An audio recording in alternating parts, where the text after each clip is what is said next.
Muted. Muted. So last time, our intrepid group of heroes, having finally made their way to the Amber Temple, began to explore. Unfortunately, a little too quick for some of the party, as the having immediately opened another door post a hectic battle with some mountain folk. You were immediately assaulted by several floating green skulls. Suffering a significant amount of damage from them, you were a little more cautious in your continued exploration.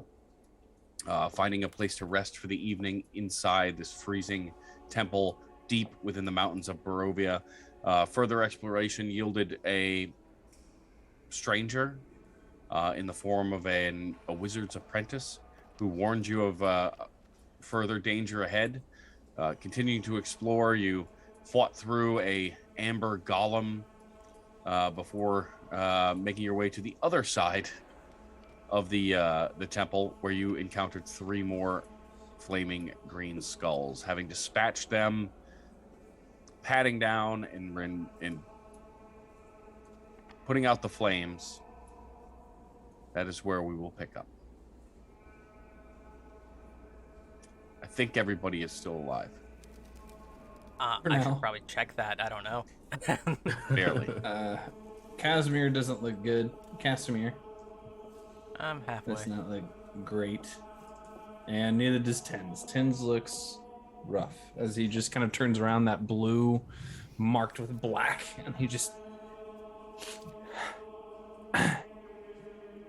Is that what you're hoping for breakfast? No. I must get in here. Come on. Take a seat.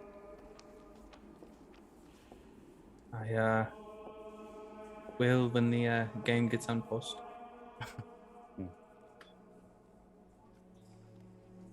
Zoop. And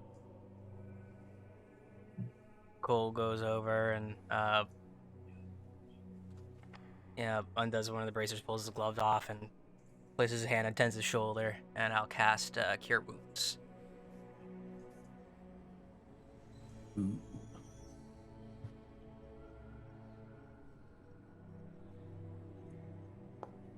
Oh, great. 5 points of healing. Drink it in, buddy. He just kind of...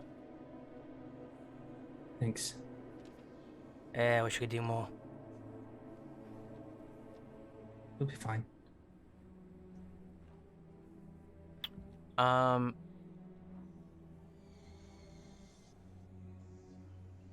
Okay. While we're in here, Ranga, how you doing? My friend, I have never felt better. And Durango's just kind of patting out a couple of flames on his coat. All right. I'm gonna get kind of gather Casimir and Ash over, and I'm gonna. You haven't seen me do this before. I'm gonna put my shield down, and on the back of it is a bit of a scroll. It's like, oh, it's been a while. All right. And he puts his hands together, and you see sort of light emanating from between the fingers. And I'm gonna cast Aid on Casimir, Ash, and Tens. Each target's hit point maximum and current hit points are increased by 5 for the duration, and it lasts 8 hours. So we just maxed out +5. Yeah, your max goes up by 5, and you get 5 temp. Each target's hit points maximum and current hit points is increased. Sorry, current hit points. So, heal 5 and gain 5 on top. 5 potential. I was going to say, it's not fully healed, but you heal 5 and gain temporary hit points. Yep.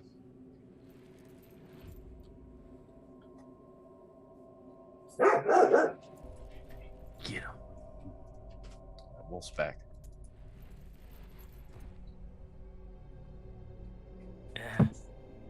Everyone good to move on? Yeah, might as well get this over with. Do we suppose there's another rock boy in the next room? I mean,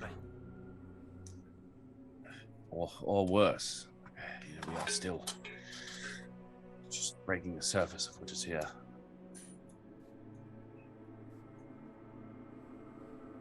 Well, the quicker we get at it, the quicker we get out.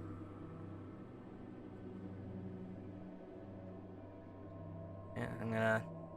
Lead the way, Mr. Mavvin.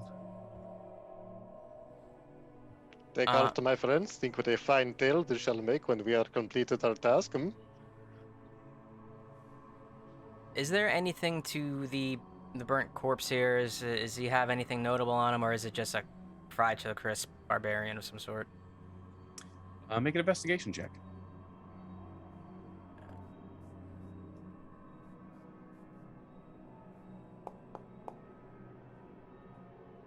Two. For the most part, all you can see is whatever was left on his body has primarily been burnt significantly. The only thing is sort of still clutched in his fingers is a gnarled, burnt staff.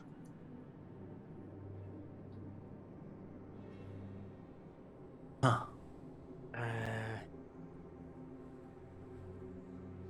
What we had, it was his master, eh?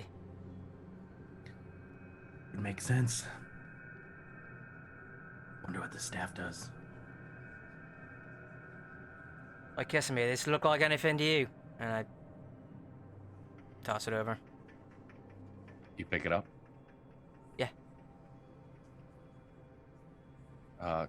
Make a wisdom saving throw. Oh, good. Oh, snap.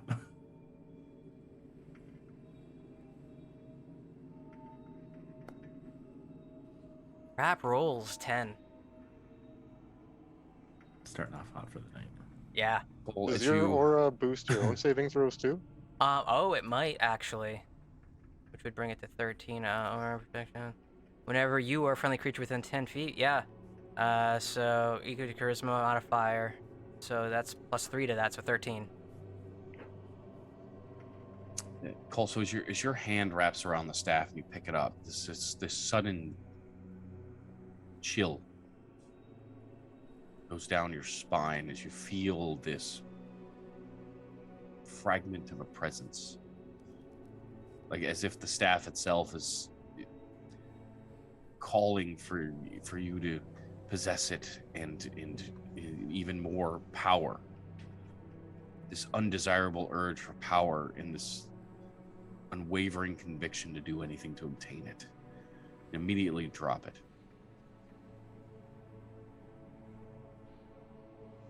Yeah, this is a boatload of nope.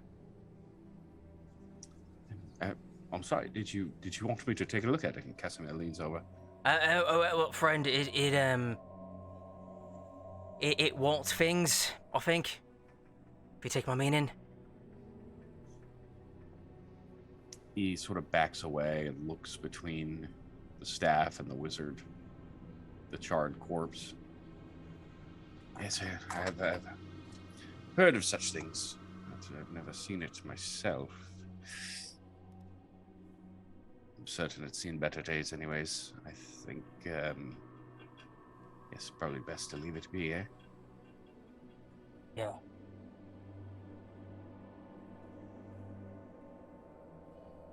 I don't need to carry something that wants something from me. Well, so yeah, why would you do that? As he sort of like takes his spear out and takes point. Right. All right. Mr. Mavvin, lead the way. Ash will settle in behind him. Yeah, and it's just a reminder, the corridor stretching out in front of you is 20 feet wide, mirroring the corridor on the other side. 70-foot long arch. 20 foot wide, 70 foot long, right? So it extends out a distance. You can see those arrow slits again, pointing towards that interior chamber. Several amber doors leading to the set of double ones closed on the other end.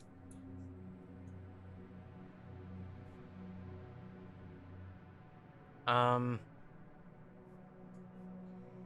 Are we gonna do the door thing again? Well, yeah, I think it's prudent, yeah. All right. Well, you want to do that one at the end? I'd Oh. like to check these. Oh, yeah. Sorry. If there are more of these flaming skulls, I don't want them to happen to come in behind us. I don't know. They added a little heat to the place. It's kind of cold in here. Yeah. He breathes out a extra cold wind of air through his nose and just kind of. Yeah. Oh, I found the source. All right. Yeah, let's do the damn. On 3.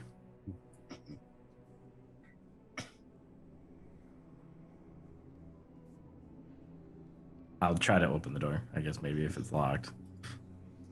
It is not locked. The door swings open easily. The interior is you see stone blocks resembling tables that stand in the center of this room covered in dust. Carved into the stone walls are niches filled with hundreds of these dust-filled bottles. All around the interior, cobwebs hang from wooden ladders that lean against the walls.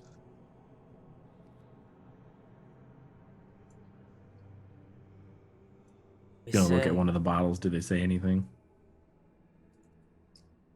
Make an investigation check. Okay.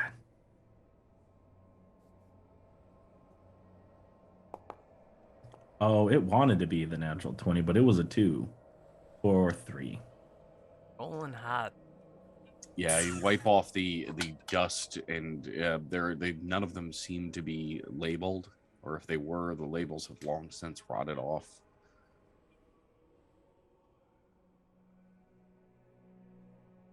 Anything interesting? It's some sort of like wine closet or alchemy, some other thing. I'm not sure. Anything useful? I don't know, mate. Why don't you come in and check? Yeah, it's hard to say. A lot of this stuff isn't labeled. Excuse me, sorry. Don't mean to bump all over you. Whenever I look at the tables, are there any sort of indications of what they were used for in terms of work? Make an Arcana check.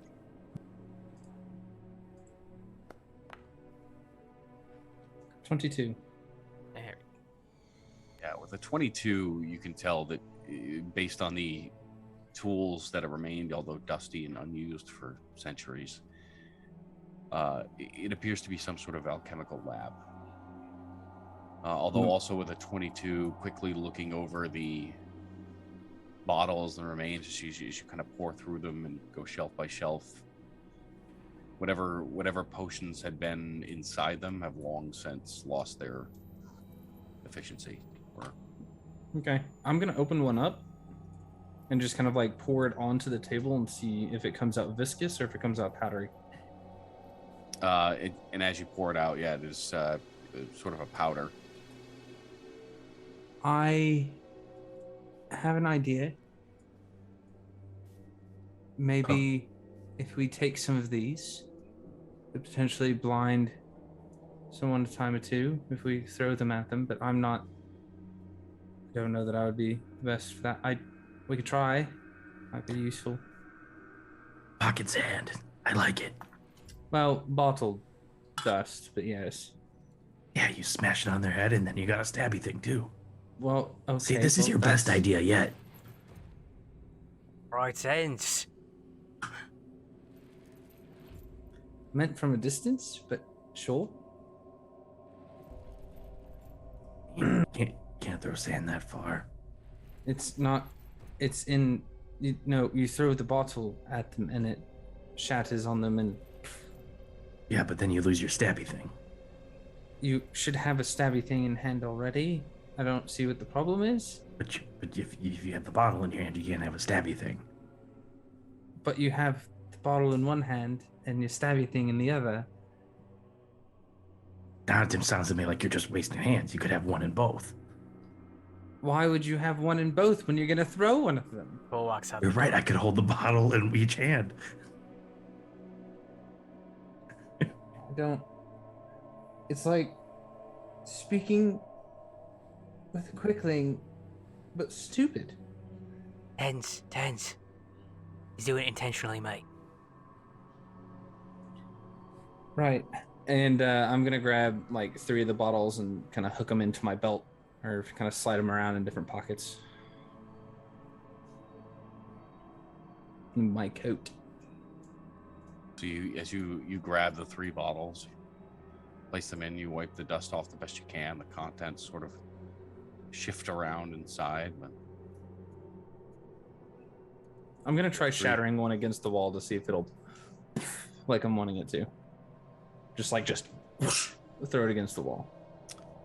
it's not quite as dramatic as you intended, but you do get the desired effect. The wall itself, as the bottle shatters, is covered in this sort of brownish gray dust.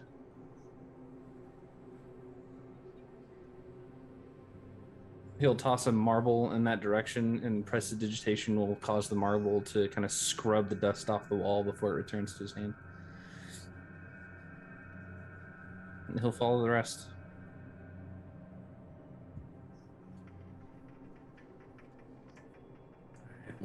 Here we go again. Yep. And try the door again.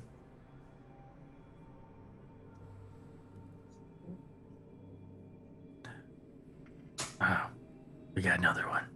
Door swings open, this time a 20-foot long, 10-foot high hallway. Bare stone, just another amber door. Yet.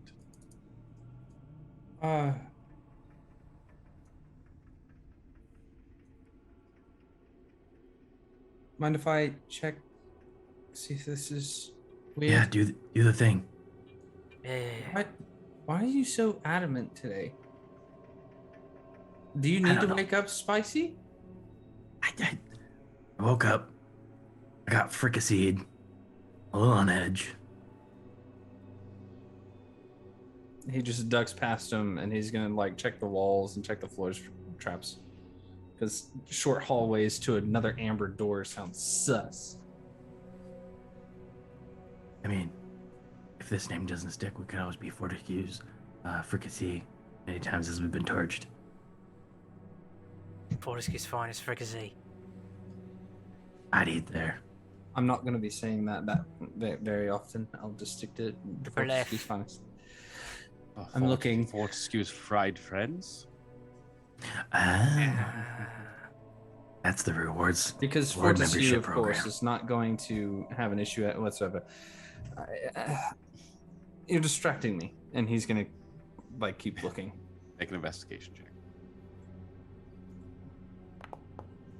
15.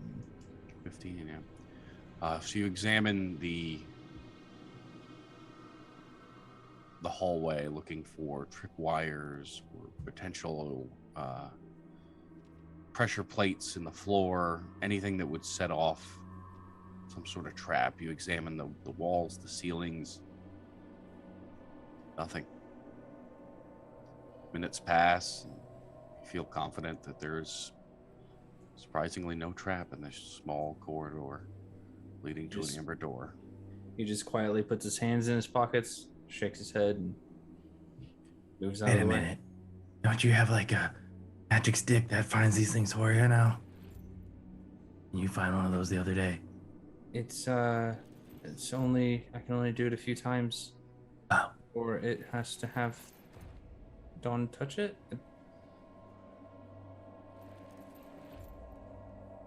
Oh, well, yeah, we're in a cave, so that won't work. Not what I just go to the next door, please. Okay, door. Hey, he's a bit spicy today. All right. Sounds like he's working on Junior already. He's lost. Just very slowly, Ash just turns into you.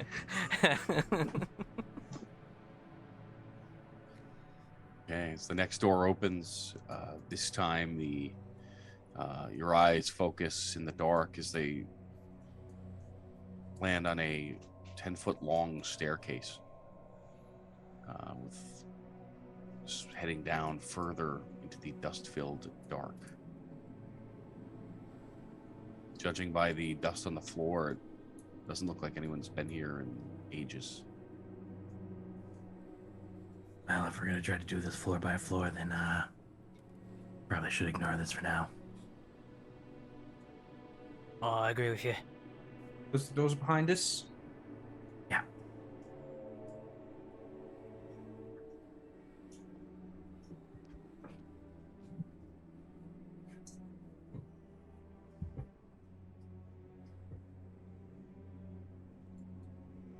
Shake and bake. 3, 2, 1, here we go.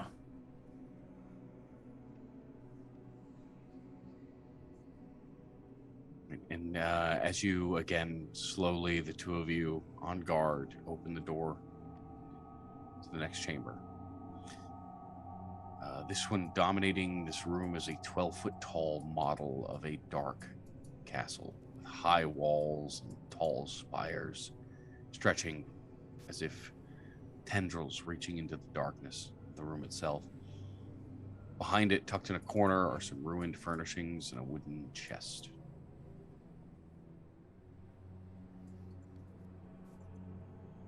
Anything? Yeah, yeah. Does this look familiar? If I was a venture, I guess it's Strahd's arrangements. Does it look like the castle that was up on the hill that I looked around?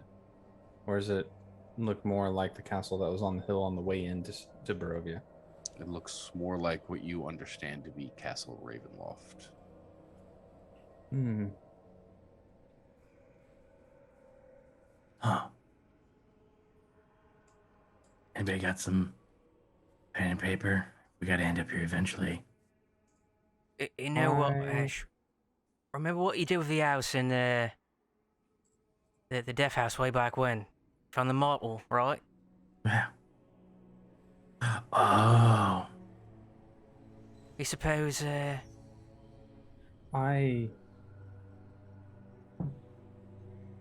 Okay, so one of the things that I can do, I have proficiency in forgery. I would like to try and make a carbon copy on paper on the back side of my scroll of evidence that I have from forever and a year ago. He's gonna look at Cole and be like, "Do you have a piece of that chalk?" oh yeah, I should. Yeah. Toss it to him. And let's see, forgery. Yeah, I'd like to basically do what I can to make a Make a dexterity check. Add your proficiency. Okay, I'll roll stealth just because that's Sure. what that Same roll thing. is. Yeah. Mm-hmm. Dirty 20. All right.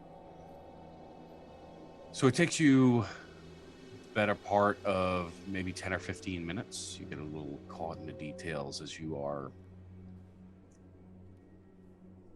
meticulously mapping out each floor of this castle to the best of your ability.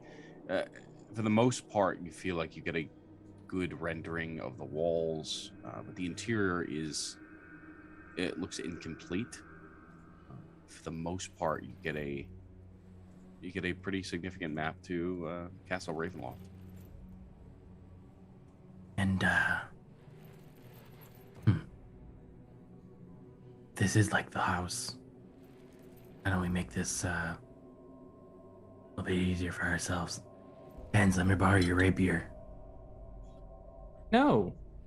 I will give it back. No? I need a fine point. I got a sword. It's like a big... I need a point. Use one of your arrows that were so finely crafted. Oh yeah. Ash will take an arrow, and then he's gonna whittle a small hole in the base of the wall on each side, like basically adjacent to each of the towers. He's just gonna like whittle a little hole into the side. That would be an approximation. Do you have proficiency in woodworking tools? Fuck no. I do. Then just go ahead and make a dexterity check for me.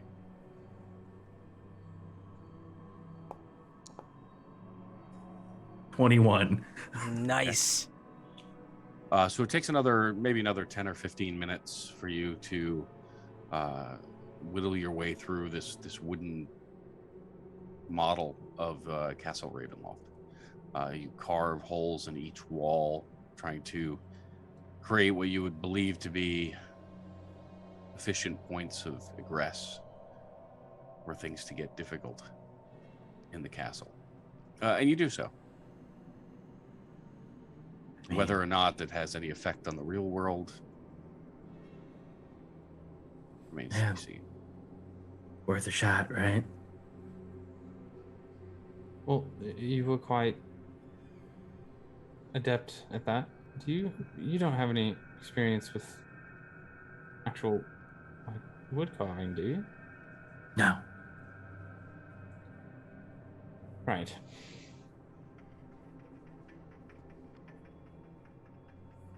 Anything in the corner? Durango? Well, my friend, it would appear that there is a chest on the floor, but the great Durango Fortescue is quite reluctant to touch it without a cursory examination from Mr. Dent. Yeah. Give me a moment while I finish this. He kind of like wraps up, putting the little bitty pinholes where he can on his drawing. Puts the chalk over his ear with just like out of habit, and steps over and checks the chest. Okay. Investigation. Yep. 13. Again, sort of examining the locking mechanism, the edges of the chest, the sides. It seems to be an ordinary wooden chest. Nothing out of the ordinary that sticks out from a trap perspective. Is it locked? It is unlocked, and there is a name written across the front. It says Artemis.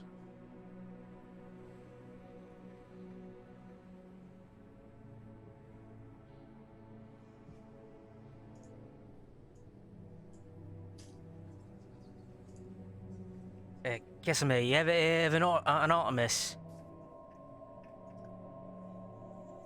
Yes, of course. It is fairly well known. It was the original designer of Castle Ravenloft.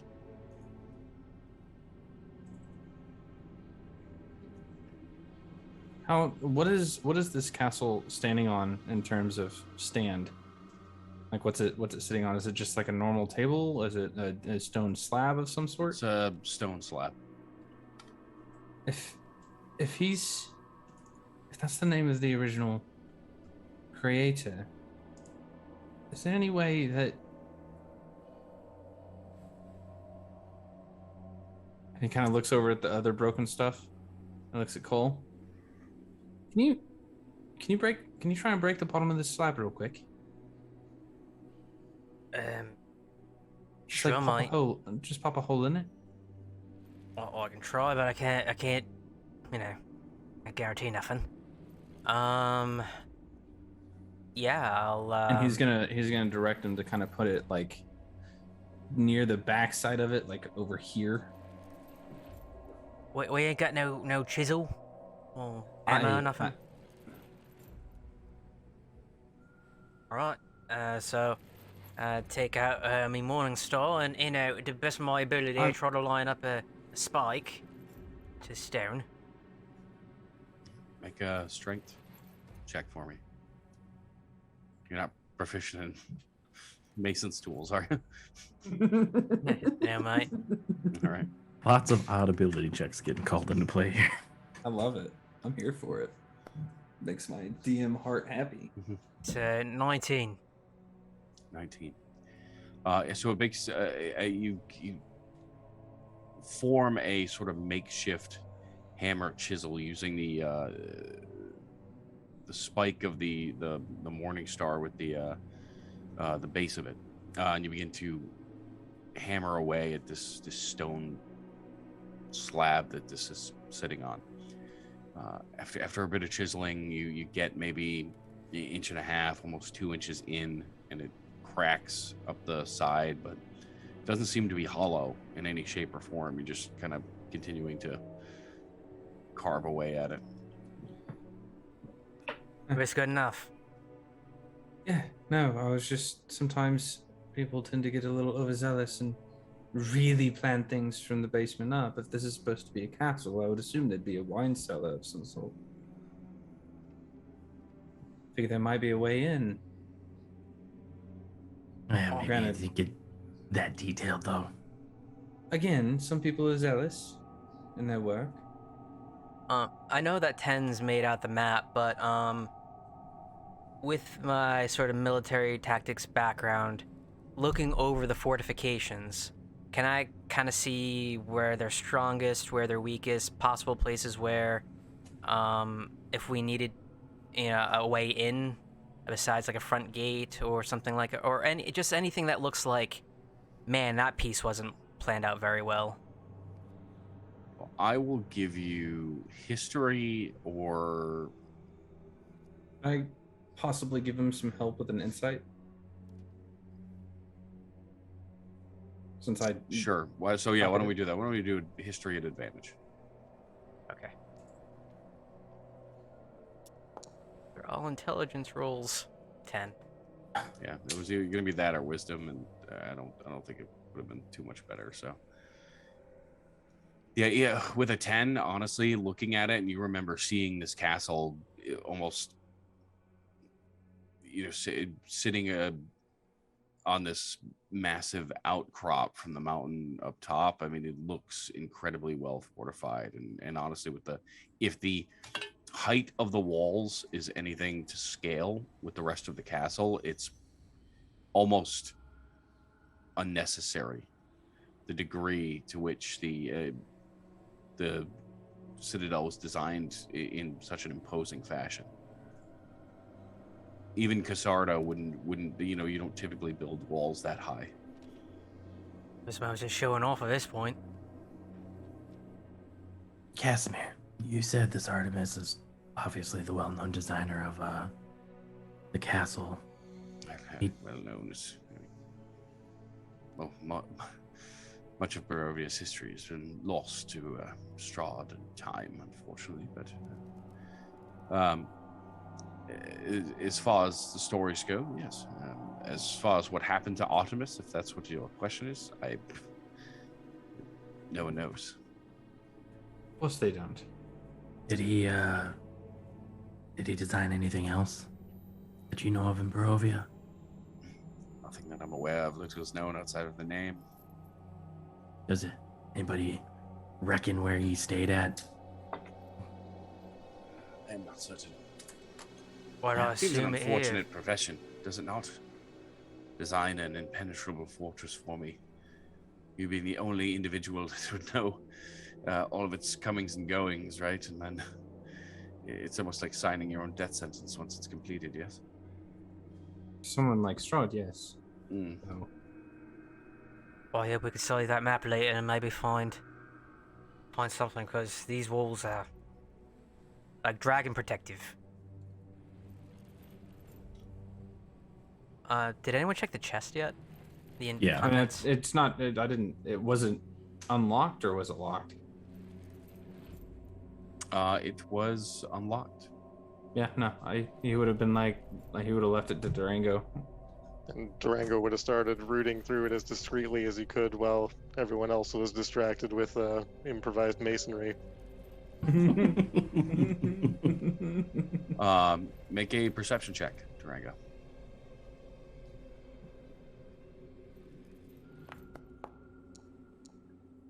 Solid. That's neat. 8. Yeah, so rooting around, it looks like remnants of some papers, although most of them crumble to dust, like in your hands, and anything that you manage to find is pretty much worthless inside. None of the paper is legible writing. It's all just trash. It's just all too worn with time and eaten. Yeah.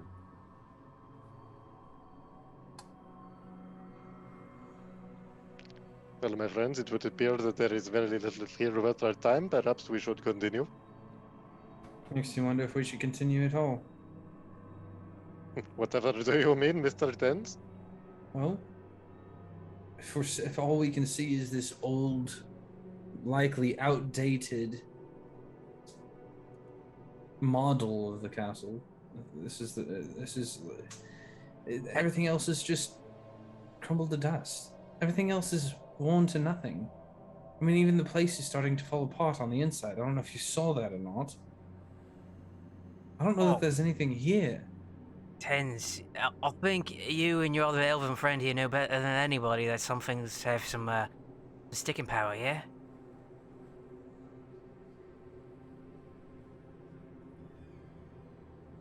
This is useful. I mean, maybe it is outdated. But yeah, we got a general layout.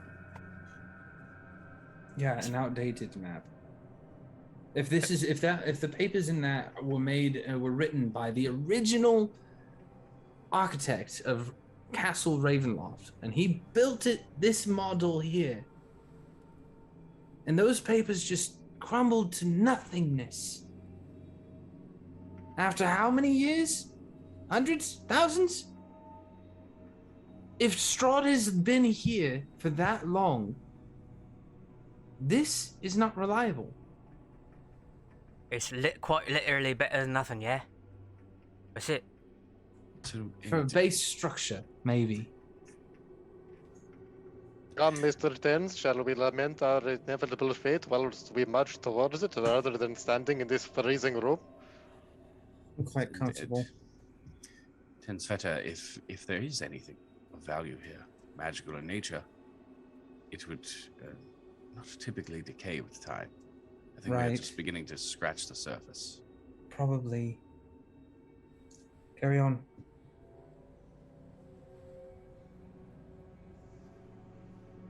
If anything, I think it should bolster your conviction that we're at least looking in the right place to find something to give us more information about Strahd and his curse. Exactly, just move on.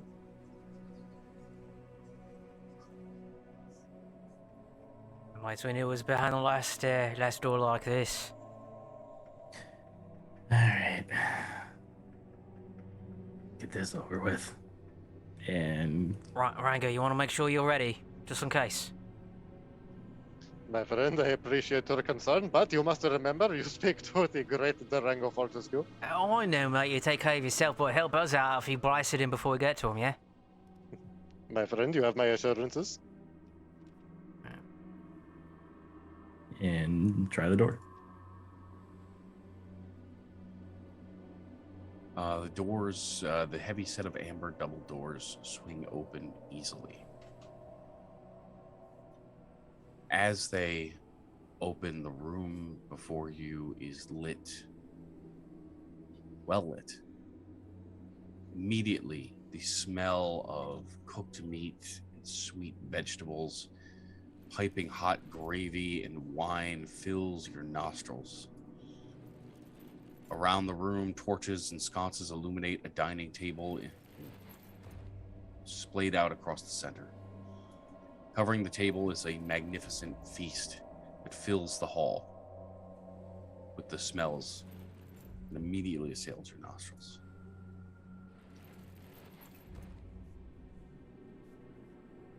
Yeah.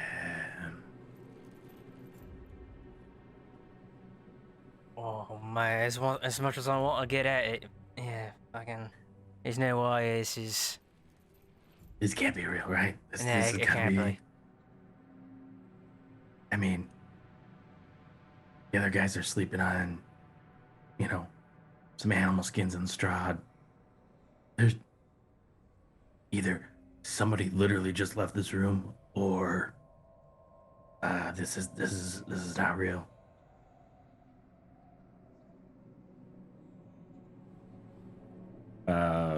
Ash is gonna go up to the table and just like try to pass his hand through some of the stuff and see what happens. I'm gonna laugh so hard if it just clatters it all to the ground.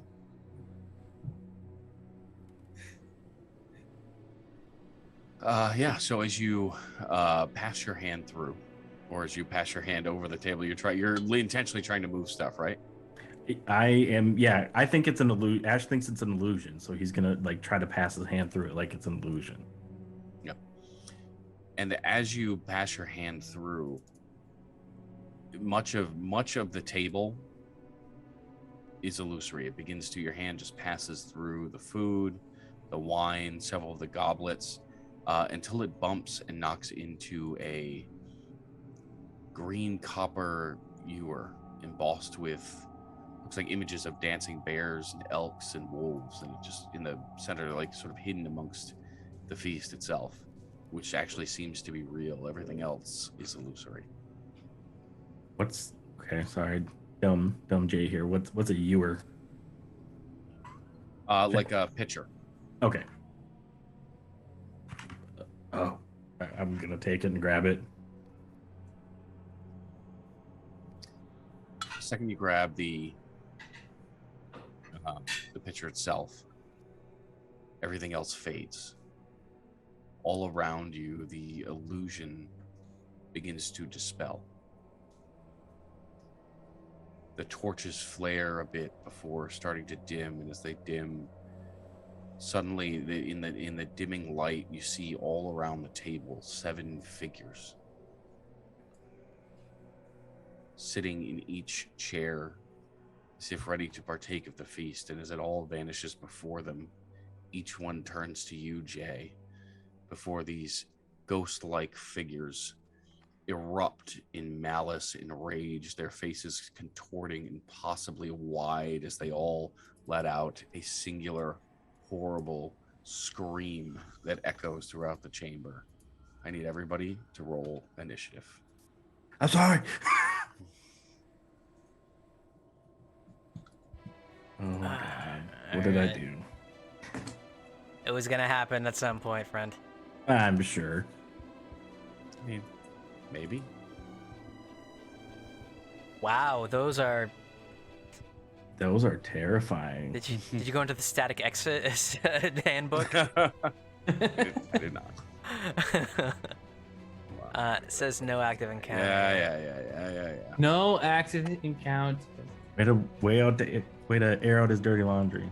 Could you put Casimir somewhere that makes a little more sense? Yeah. I'd probably. There you go. That seem reasonable? Yes. Durango.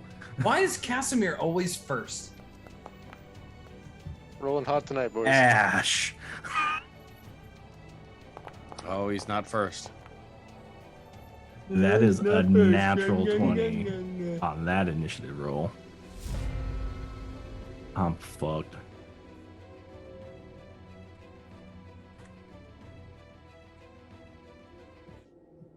All right, so as the lights completely go out now, these spectral forms, each one just launching themselves at you, Jay. The first one floating through the stone table, which has remained, the table itself, and the chairs now broken and dust-filled and rotten. It just floats impossibly fast towards you, and as it does, it reaches a spectral hand out to you.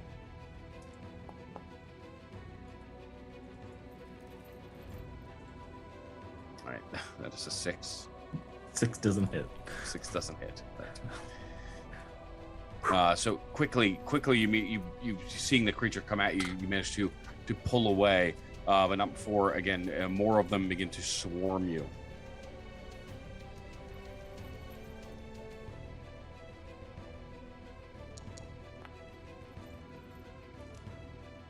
It's a 16. 16 hits.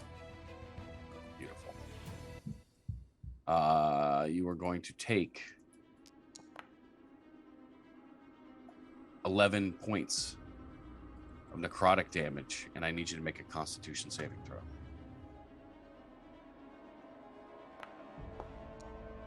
21. 21.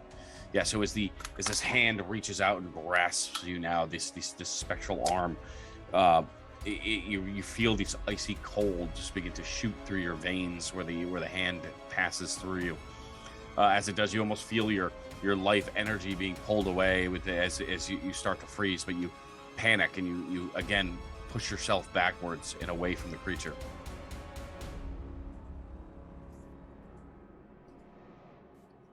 Oh, but I got so many. I've got so many of them. This is nice. All of them now reaching, trying to grasp for you. Mm-hmm. 18. I think I can impose disadvantage on the 18. Okay. Where is that? —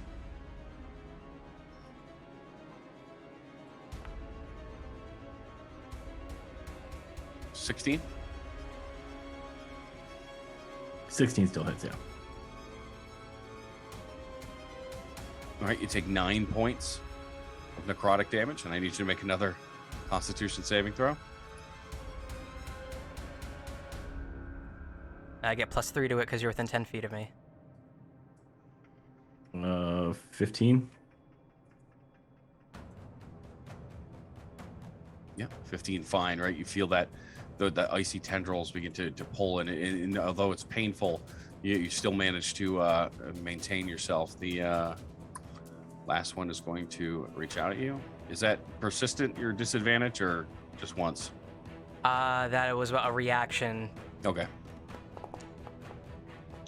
Is it until the end of your turn, or? You can use your reaction to impose advantage on the attack roll. Okay, that's it. All right. The next one's a 6. Yes, so the next one. So all of them start to leap out and grab at you, and you manage to just barely fight off those. Your whole body getting colder and colder the more they surround you. Casimir. Casimir is going to slap his hands together and pull out an arcane sigil that just kind of floats in the air for a moment before Ash becomes a mammoth as he casts polymorph.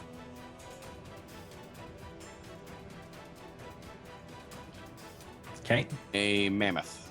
A mammoth. Gonna let But that Jay, happen. you didn't have a mammoth on deck. The mammoth stat block. I think I might. It needs to be an extra scowling mammoth, like a really, really dour-looking mammoth. Doesn't trumpet, just huffs. That's just what I could pull out of my ass, like, rather quickly, as I realized I had prepared polymorph today. So. Okay.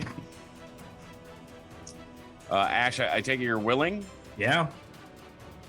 No. Okay. So as he begins to cast on you, you just let it go. You feel your body begin to change. A change that's not wholly unfamiliar to you. But in polymorph once before. Yeah. As you start to, as your entire body begins to contort and expand, the table immediately getting pushed and shoved to the side of the room as all of you watch Jay begin to, I guess, fill up the entirety of the room here. Trying to think, the ceiling is 15 feet high, so I think you might be all right. It is a. Well, hold on. Let me check the rules of the spell first, because I may not be able to do a mammoth. I may have to do something that's smaller, but I think I can do a mammoth. It's huge, right? Mm-hmm. Yep. There's no size restriction from what I can see. Jesus.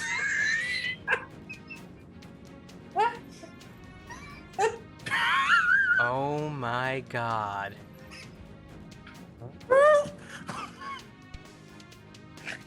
Oh my! And the screaming of the specters is suddenly replaced with the very sudden and loud stamp and or whatever. I don't know. Is that close? Sure. Yeah, sure. Eh, Yeah, I couldn't. Anyways, eh. great. And anyway, Does that end Casimir's turn? and now he will back up and kind of get away a little bit behind Tens. He's gonna pat Tens on the shoulder as a good luck and back away. All right, the Spectre is thoroughly confused. Is, I guess, gonna go attack the mammoth.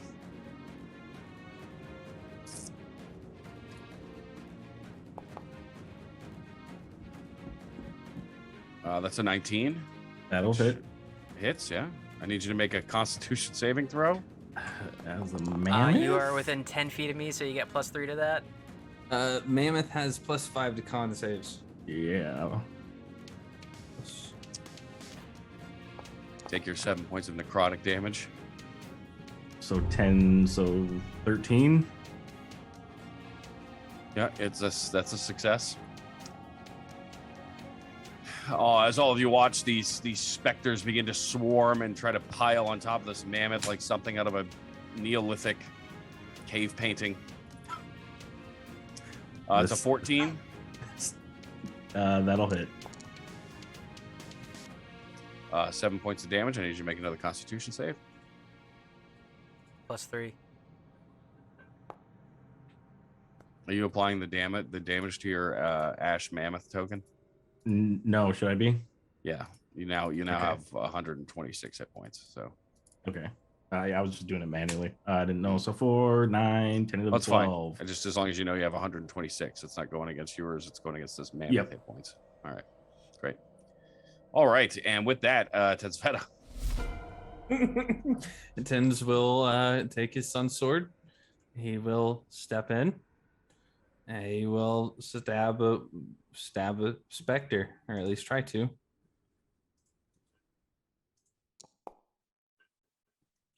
$20 hit. 20 hits. Go ahead and roll damage. Got a friend within 5 feet, so I get my 3d6. Ooh. That is spicy. That is 24 points of radiant damage.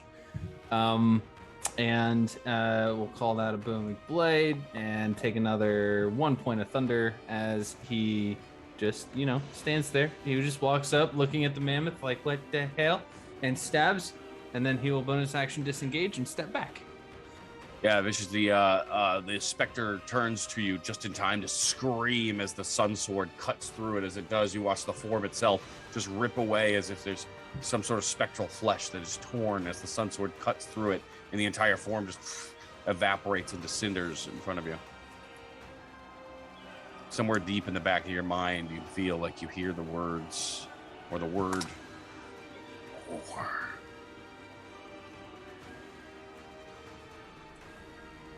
He will stay where he's at. That's his turn. I think I got skipped there. Always. I always skip the great Durango Fortescue. It's understandable, my friend, not wishing to contend with the great Durango Fortescue. In a well-practiced display, like they've done this a couple times before, Durango holds his mandolin headstock out in front of him and just proceeds to pop out from behind Cole in an almost cartoon-like fashion, blasting as he does so. You can see him just raising his hands up with the mandolin over the top of him, just. The old blind fire. That's an 11 to hit. 11 misses. Yeah, between the specter's incorporeal forms and the giant mammoth in front of you, it just your shot goes wide. Blast number 2. What do we got? That is it's a 15 to hit. 15 hits. You trying to hit the one right in front of Cole? Right in front of Cole. Yeah, that's 11 damage.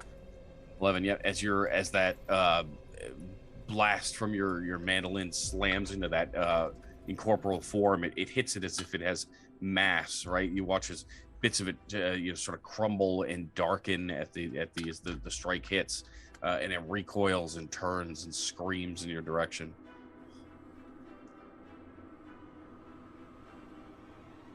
Is that end your turn, Mute Boy? Yeah. Okay. You boy. Mute Boy. Ryan, Cole.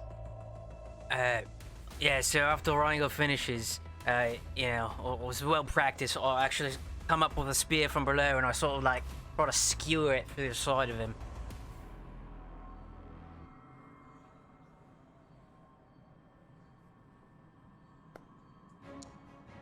I can't roll for shit. 13? That's 13 hit? 13 hits. Oh, okay. Is it 9 points of damage to the one directly in front of me? 9 points. Yes, the spear cuts through that blade, sort of shimmering as it does. It's very similar to the sun sword. It cuts through, and as it cuts, it almost like it hits flesh in a spectral form.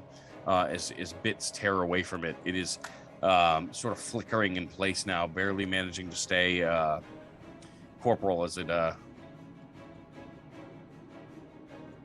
still up. All right, here's my extra attack on it.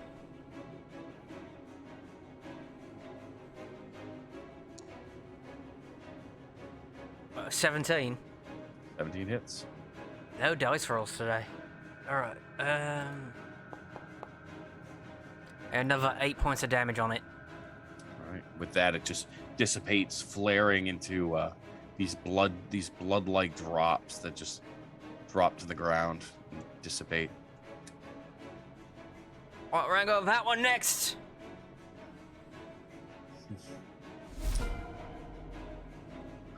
Ash / Mammoth.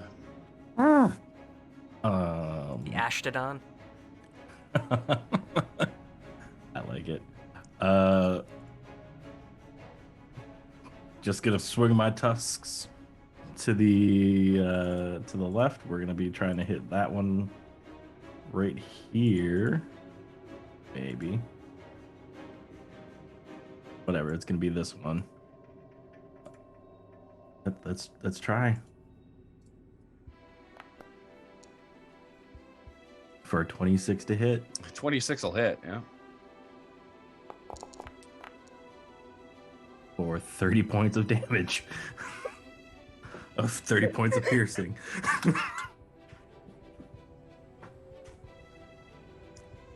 Despite the fact that the tusks are not magical in nature, it still rips through the form with just a sheer force and velocity that the specter immediately dissipates into a puff of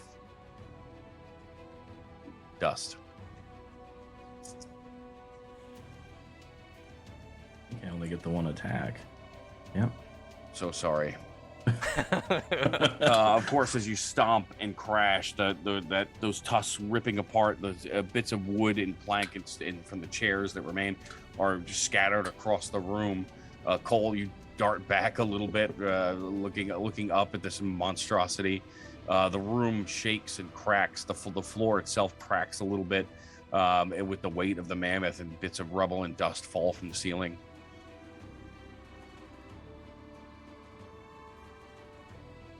This specter.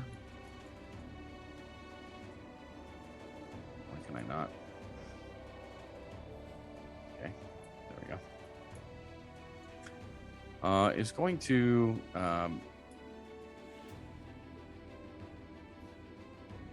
also go for. I'm sorry, he'll go there. He's just gonna. They're all gonna go for the mammoth. Why not? It's a 7. He doesn't hit it somehow.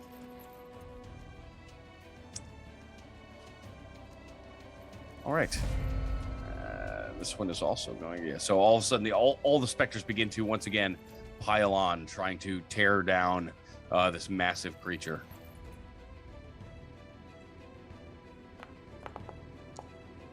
It's a 23. There we go. That'll hit. I'm gonna use my reaction to give it disadvantage.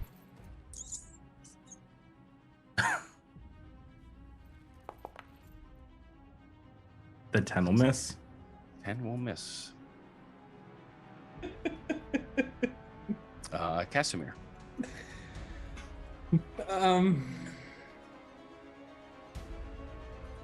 This is like a damn worst nightmare.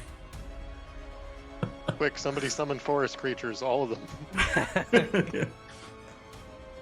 Casimir will just step forward and fire up a firebolt at the southernmost one and get a 22 to hit. 22 hits. 4 points of fire damage because he's so proud of himself, focusing so hard on keeping him a mammoth. That's his turn. Right. Spectre 1. A 13 will hit, yes? Yes. Armor class 13. Make a constitution saving throw for me. Take 9 points of necrotic damage. Yeah, +3. So he has a +8 to his saves. Yeah. Just don't roll a 2 or lower and you're fine. Yeah, 13, 16.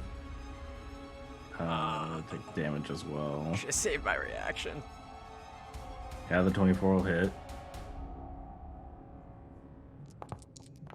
Ooh. That's a terrible crit. Wow.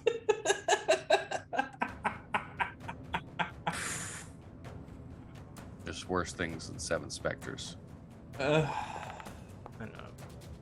I can imagine 23 on the 11 con points of save necrotic, and you saved on the constitution saving throw. So as the specters begin to just continue to swarm around, not fully comprehending the mammoth size. Some of them are continue to back away. There's slight confusion in their spectral aggression, although their rage is still completely pointed at you, Ash, in this form. Ten's better. Tins is just gonna run in and stab again.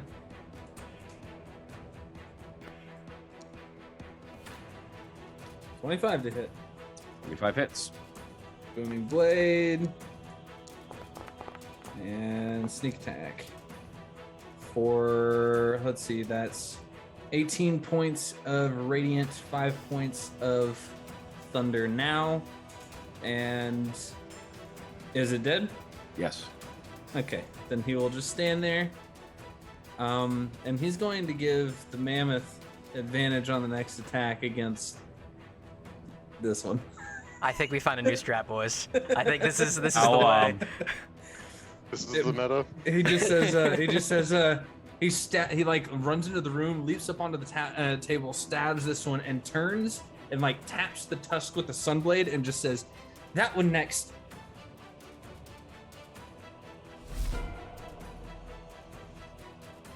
Durango. Unable to help himself, Durango charges forward and with a graceful leap tries to get on the mammoth's back. Athletics check. Or acrobatics. I'll give you either one. Oh, come on. Acrobatics? Alright. No. No. 26. He's supposed to fail. So in another practice maneuver, you dart and leap off of Cole. He places his shield down and sort of lifts as you dart up and rush up the back of this giant mammoth. Now, huge creature, right? It's gonna hurt. That's squeezing up there. Is about 16 feet. Yeah, so it's pretty.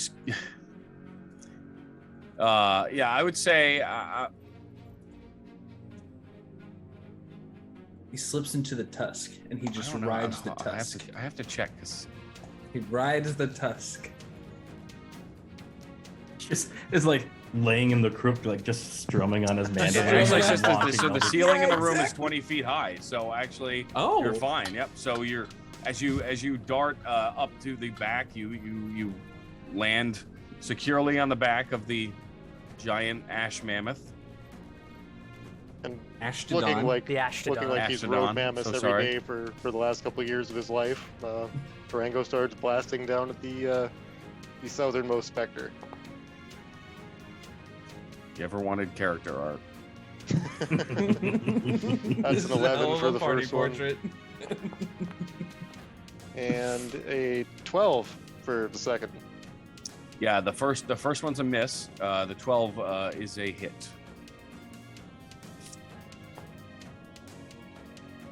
8 damage. 8 damage. So there we go. Oops. I want to see this mammoth crit. Oh God. Oh, Strahd. I mean, God, it may be a new strategy there. Yeah. That's my turn. That's all I got. Yeah, so firing off the back of it, just sort of willy-nilly at this point, not even really paying attention to what you hit. Durango just starts spraying Eldritch Blast across the room from the back of this giant Ashtodon. Cole. Watch out, Ash! And I'm gonna run around and like sort of like jump over the table here and to flank this guy here. And as it's facing him, I'm just gonna back of the head, straight in.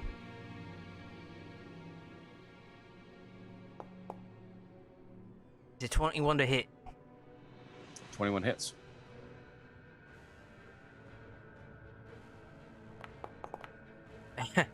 So 1 on the die by 7 points of damage. Oh, and yeah, just gonna keep stabbing.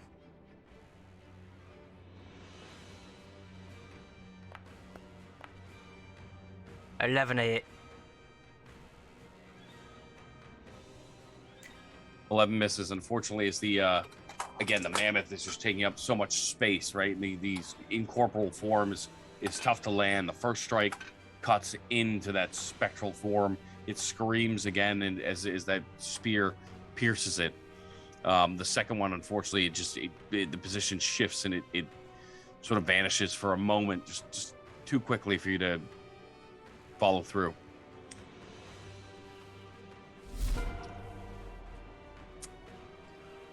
Ashtodon. With advantage. Yeah. After feeling the tap on his tusk, he's just gonna swing his head wide.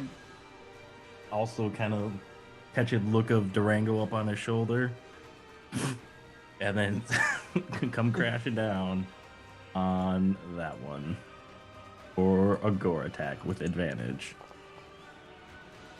for a 29. That's almost a crit.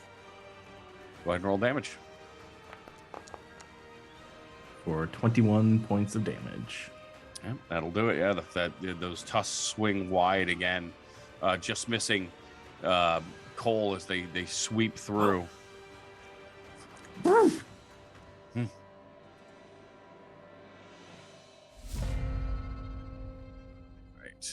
This specter is again going to attack the mammoth. Why not? 16 hits. Right. Make a Constitution saving throw for me. Take 5 points of necrotic damage. And con save. +3. 7, 8, 9, 10. 10 still saves. Yep. Casimir. Well, he can't see, so he's gonna, officially make his way into the room for the first time and shoot a firebolt. Kind of like 14. in the mammoth. I was gonna say 14 hits. Go ahead and roll damage. 4 points of damage. 4 points of damage. That fire crackling at the tip of his fingers and shooting across the room. Slams into the form. The fire just sort of burning into that spectral flesh for a moment. The next one going to attempt to rake at the Ashtodon. It's a natural one. All right, Tensveta. Feeling that hunger, that thirst, in the blade. He steps in front and will attack with the booming blade again. 22 hits. Go ahead and roll damage. 19 points of damage in radiant, and another 1 point of thunder. Yeah, and as it again just rips through the spectral form, right? Cutting it, and it just evaporates into those embers again. You hear that urge in the back of your head. More. And then he will bonus action, use the help action, I guess. Looking at probably Cole. No, Durango seems to be having issues up there. To help him shoot the dude left. He'll stab in and just say, "Will you hit something today, Durango?" My apologies, Mr. Tens. My footing is quite unstable. And with that, he starts blasting. It's 21 to hit for 8 damage. Second blast is a 9 to hit.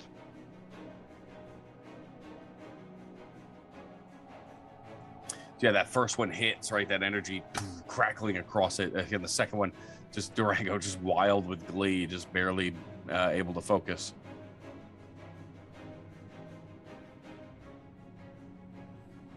All right.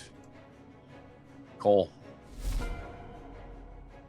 All right, let's wrap this up then. Run up and sort of like a Superman punch, but with a spear. It's 19 on the die for 27 total. To hit. Yeah, that hits. Yeah, that No, hits. 28. 28. I don't know why I said 27. 28 hits. 27 also would have hit. 7 damage. All right, yeah, it screams again as that spear tip rips through its incorporeal form. Still alive.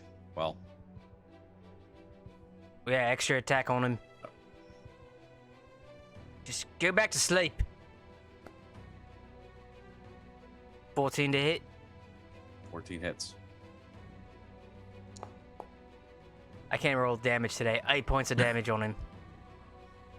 8 points as all the torches suddenly go out in the room, and the last specter vanishes. Looming in the dark, this massive form just stomping in front of you.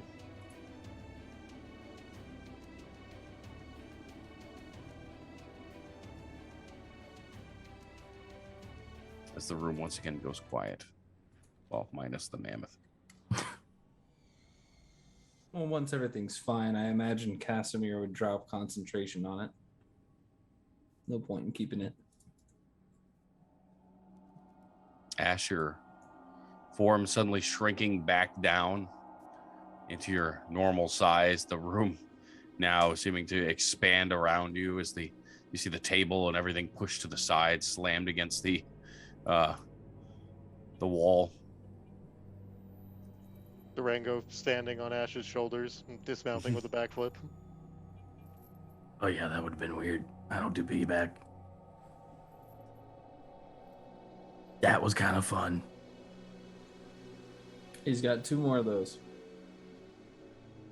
3 if you count the highest level slot.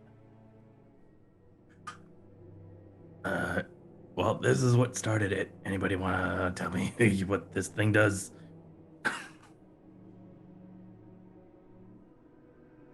Despite the fact it worked out that time, you really have to just stop grabbing things.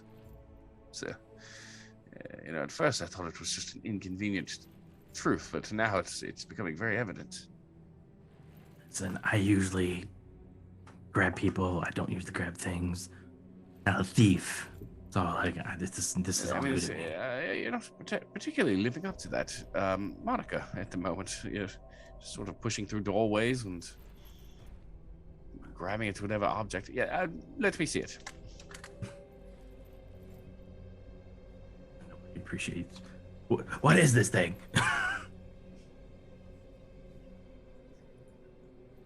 He takes a few minutes and sort of looks it over, turning it in his hands. Well, it seems to possess a bit of transmutation magic. So it's great for parties. You say the words here, and he points to the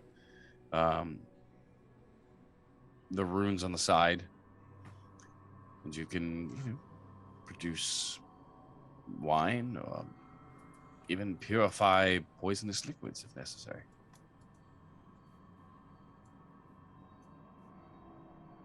Wait. You say we got infinite wine? No, we don't. In his bag.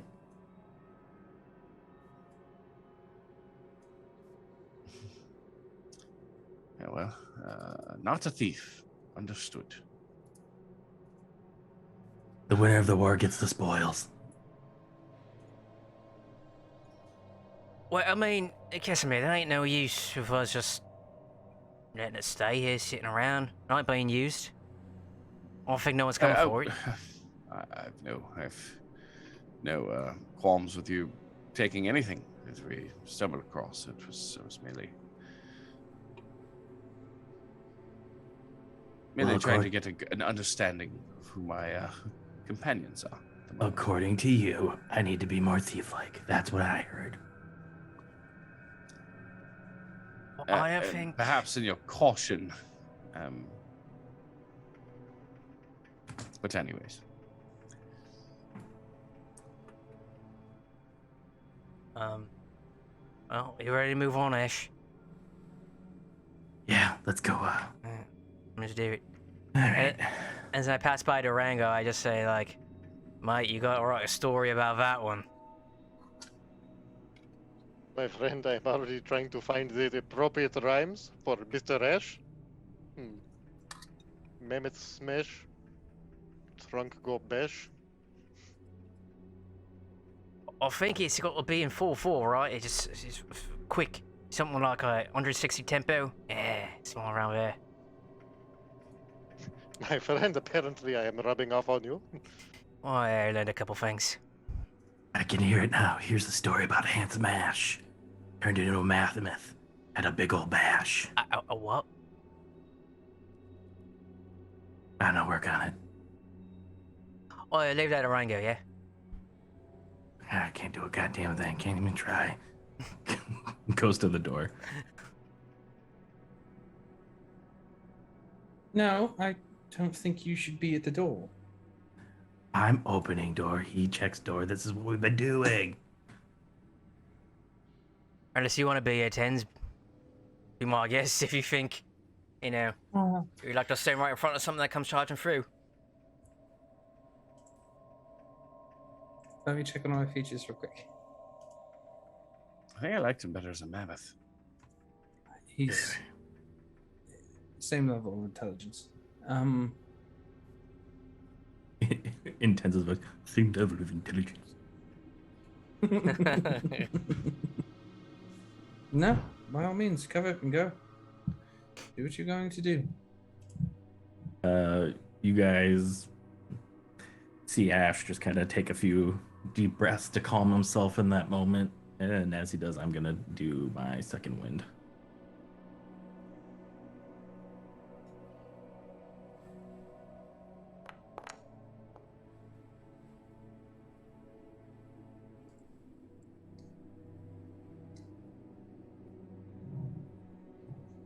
All right.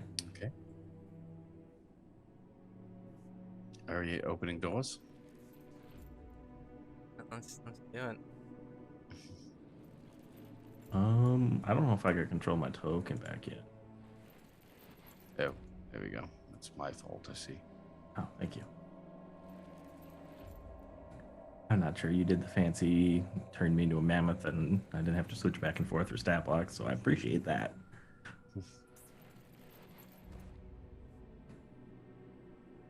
Boundary Right. for all your games. Boundary, yeah. So, as you open the door, I assume. Yeah. The balcony beyond is a black marble, a almost shimmering void in the already black room beyond. That large, almost cathedral-like entryway with that giant stone statue in the center. The balcony overhangs the northwest corner of the temple, roughly 30 feet above the cathedral below. Nearly half the balcony as it stands has already fallen away. Obvious cracks have formed near its ragged edge.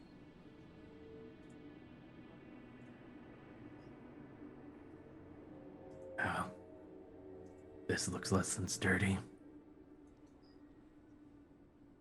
Ash will step out and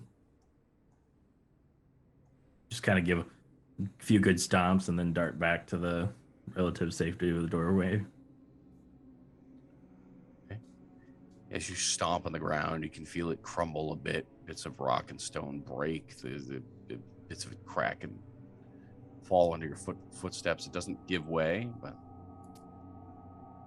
I don't know how much this is gonna hold. If we're gonna do this, it's gonna have to be quick. Probably one at a time would probably be best. After you, mate. Are we sure we want to let me go first? Because I'm telling you, if as unstable this is, I'm gonna run through that next door. I'm fairly light. I could probably get there and back fairly quickly. Alright. Have at it. And he will dash over, very quickly kick the door open, and then see if he can step in. You do easily. The bare stone room beyond consists of a foyer to the east and a shrine to the west, mirroring the other side. Candlesticks in this room are draped in cobwebs, where on the other side they had been sort of tossed about, knocked over. Each stand in the four corners of the foyer. The shrine itself, a faceless obsidian statue, staring dark against a dark backdrop, raised in the alcove at the western end of the chamber. And slumped before the statue are two desiccated corpses in tattered garments. Two additional pairs of alcoves line the north and south walls.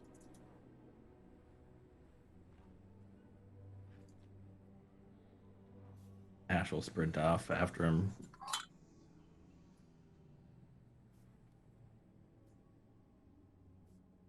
Think it's fine? I don't know. Does the other one had one of those doors in the wall? Does this one got one too? Tenzel. Actually, I need the two of you to make wisdom saving throws. Shit. Oh, good. Is this a charm effect? Is this a charm effect? Or something that's going to try and put me to sleep?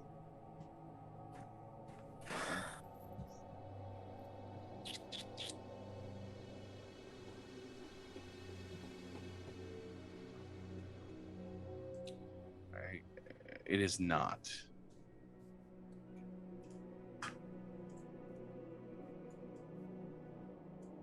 What were your results? Natural 1 for 3. 18?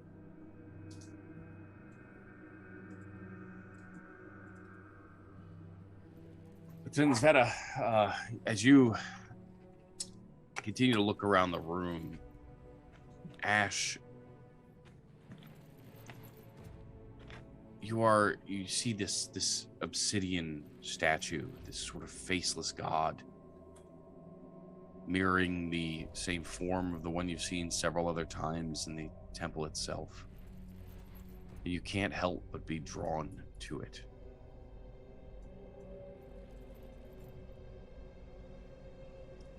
And as you move closer and closer, you watch him now Tenzveta, in almost in slow motion as he just continues to very quickly move towards the statue itself. Ash? Ash? What?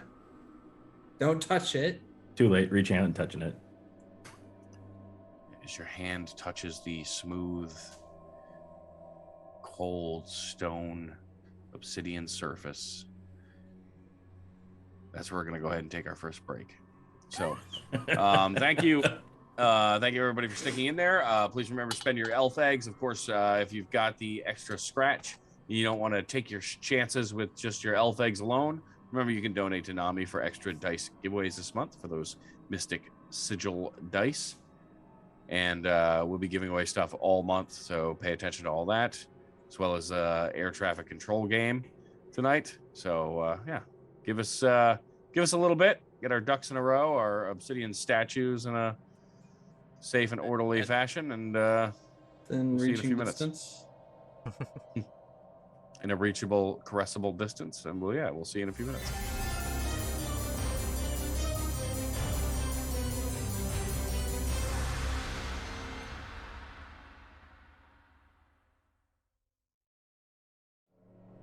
All right, and welcome back.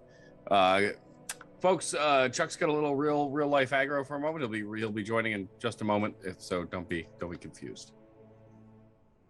But Ash, you lay your hands on the statue again. The cold obsidian cool on your skin. As you sit down, kneel down amongst the two corpses that are already in front of the statue. Perfectly content. The first time, and you can't remember how long. This wave of sympathy and admiration for this figure as you sit quietly and stare into it. Tenzveta, Ash? Oh. Cole, we've got a bit of a problem. If Ash is so intensely focused on this and is like this, his form would drop and it would just be his pure changeling form. It wouldn't be the surly skinned person you're used to seeing. And what is Durango doing? Durango's gonna stick pretty close to Cole, especially if there's word of a problem. Okay, great. How much would you argue that Durango weighs? I mean, he's pretty slight. I'd say 150, 160. Like, he's not very tall either. All right, Mr. Mavvin, in your full plate armor. It's chainmail. I don't know if that makes... Chainmail. Okay, sure. Hmm. How much do you weigh? Oh, what am I? 5'9". Probably 180, 180, 190, something like that. That's kind of what I figured as well. Cole, as you and Durango rush in towards the door, that marble floor collapses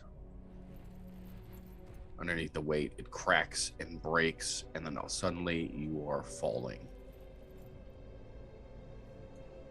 Can I try to grab a ledge real quick? Or I want to try to one hand grab a ledge and the other hand grab on the Rango. Sure. You I'll give you that you grab the ledge right as you begin to fall, but unfortunately just the weight of Durango dangling at your arms, though, you both just continue. Your grip takes a part of the ledge with you as it all collapses. I need you both to take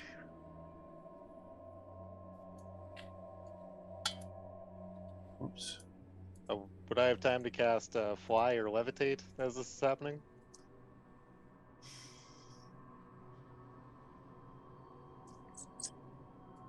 Make a give me an roll initiative.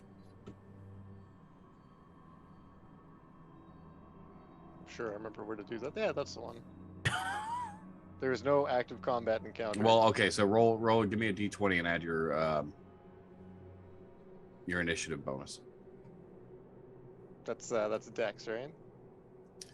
You actually have it. Should be on your Yeah. character sheet specifically. Oh, okay, that's 19 altogether. 19. Okay. I will give you one action. Yeah. Cole still got a grip on me, I'm assuming. I'll cast Fly. Wail into the mandolin. In a frenzy across the fretboard. So as the floor collapses, you begin to fly. Cole, give me an athletics check.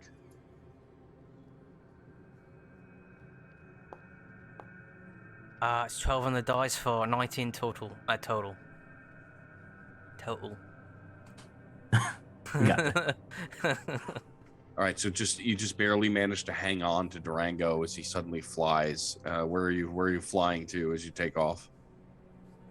I guess we're gonna go to where Thames was yelling from. That was our destination. Okay. So the two of you fly through the door. The bit of the stone platform behind you still crumbling. I'm gonna go ahead and say that it is.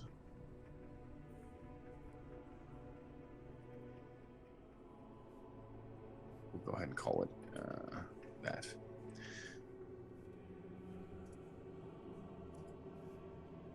He also has fly. Let's go that. And with that, Casimir will Misty Step over. Same way. Sure. And I need all three of you to make wisdom saving throws. As one of us. +3 if you're within 10 feet of me. As Tenzveta starts to say to you, there's something wrong with Ash. Ooh. One of us. One of us.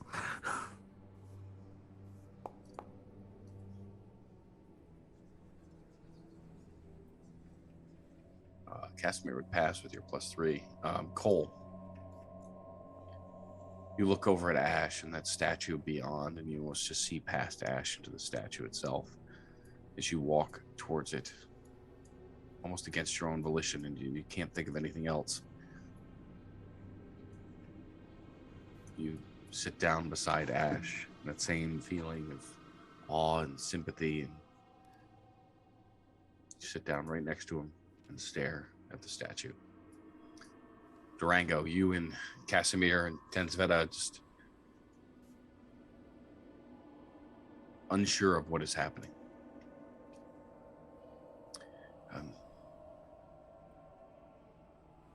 My friends, this is a strange time to take a rest, would you not say? No response from them. Is this normal, Durango? Is some sort of religious thing I'm unaware of? My friend, any time that you see Sir Cole and Mr. Ash agreeing on anything, especially a matter of religion, I would say there is something quite wrong. There's Sir Cole, Mr. Ash, and Durango's gonna walk over and gonna give them a nudge from behind. No response. Both just staring. Those two dead figures just lying on the floor next to them. So Durango's gonna take off that heavy winter coat for a sec and just like throw it over the statue. Try and cover it up. Okay.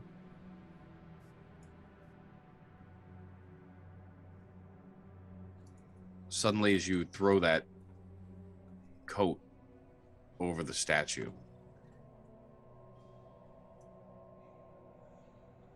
Ash, Cole, you snap back to reality. What are you doing? Oh, dead people. My friends, are you quite alright? You stare at this statue as if it were the great Durango Fortescue. I what? Do you not recall? No, mate, I don't. I don't. I get up. It's really sort of like shaking that I wasn't in control of my own faculties for a bit.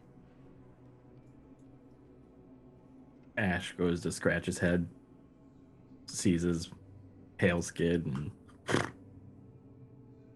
back to regular Ash as you know him. 1 second. I just want to see something. Roll that perception check. Nah, didn't notice.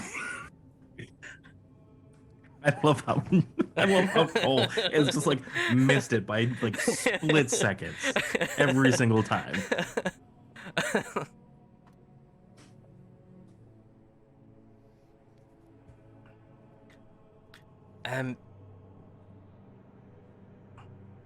Right, your coat's over here. Yes, my friend, it seemed the best way to get your attention. You are quite fixated on what lies beneath.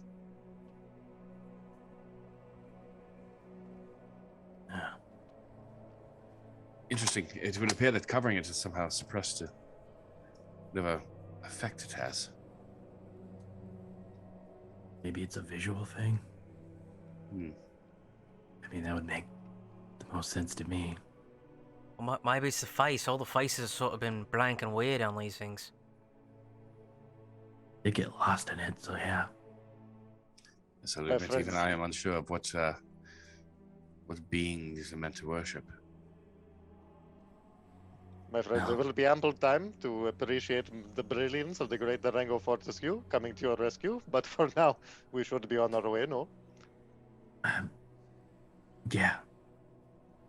Is there any of those fake doors? Real fake doors?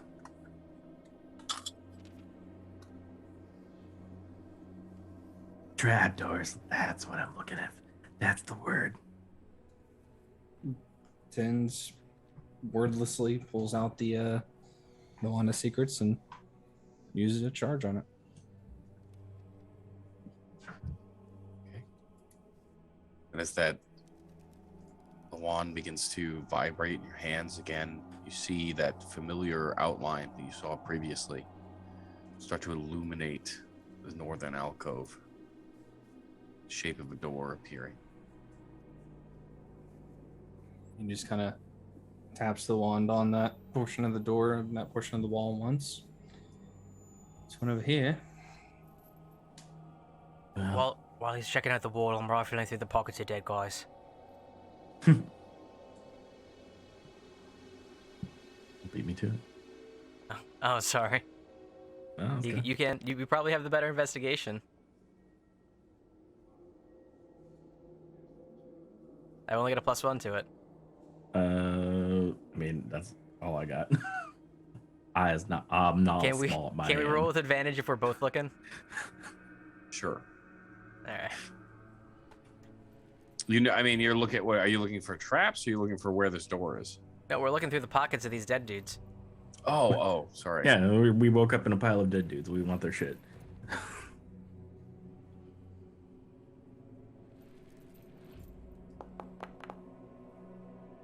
That's a 19. Yeah, with a 19, you rummage through the bodies and the robes. They seem to be, although similarly dressed in, I guess, like lighter robes, like wizard robes. The styles are completely different. Maybe even decades apart. As you rummage through the corpses and the pockets, you don't find anything.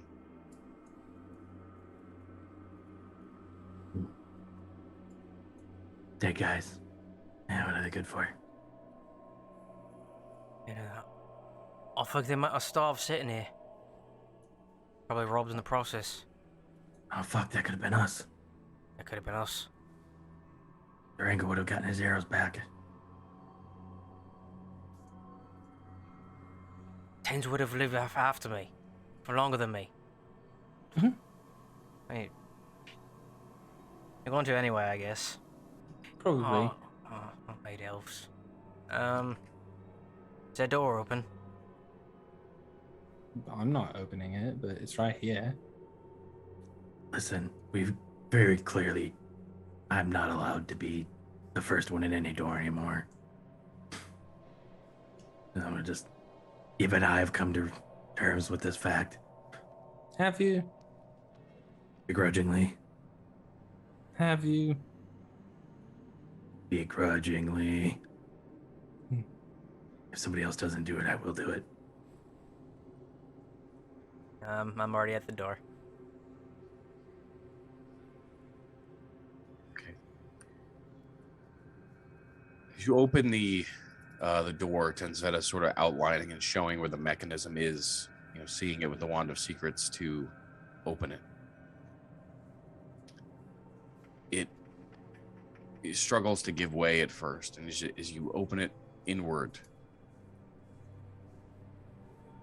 out, you suddenly jump, Cole, as from inside, hundreds of human skulls just pour out, spill across the floor. Oh, Ew. what the fuck?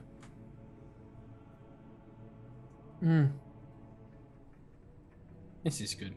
This bodes well. A Yes. hidden door full of skulls. I was moving Necromancer Den a few years back. Friends of yours? And looking at the corpses on the ground. The room itself, 30 feet high, packed floor to ceiling with these just skulls, not even full human remains. Even getting through to the other side looks like it would of the room would take minutes to clear a path. What you do make out is, oddly on the ceiling, attached 30 feet in the air, an upside down iron chest with a barrel shaped lid.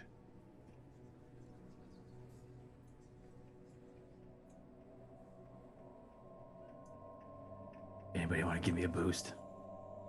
I mean, I could just go up there. Oh. Give me a minute, and I'm just gonna start sniffing the air, and I'm gonna cast Divine Sense.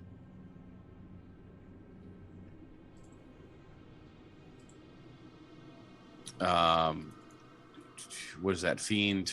Celestial Undead. And that's what, 30 feet? 60 can't feet. Go around. You can't go around cover though. Yeah, okay.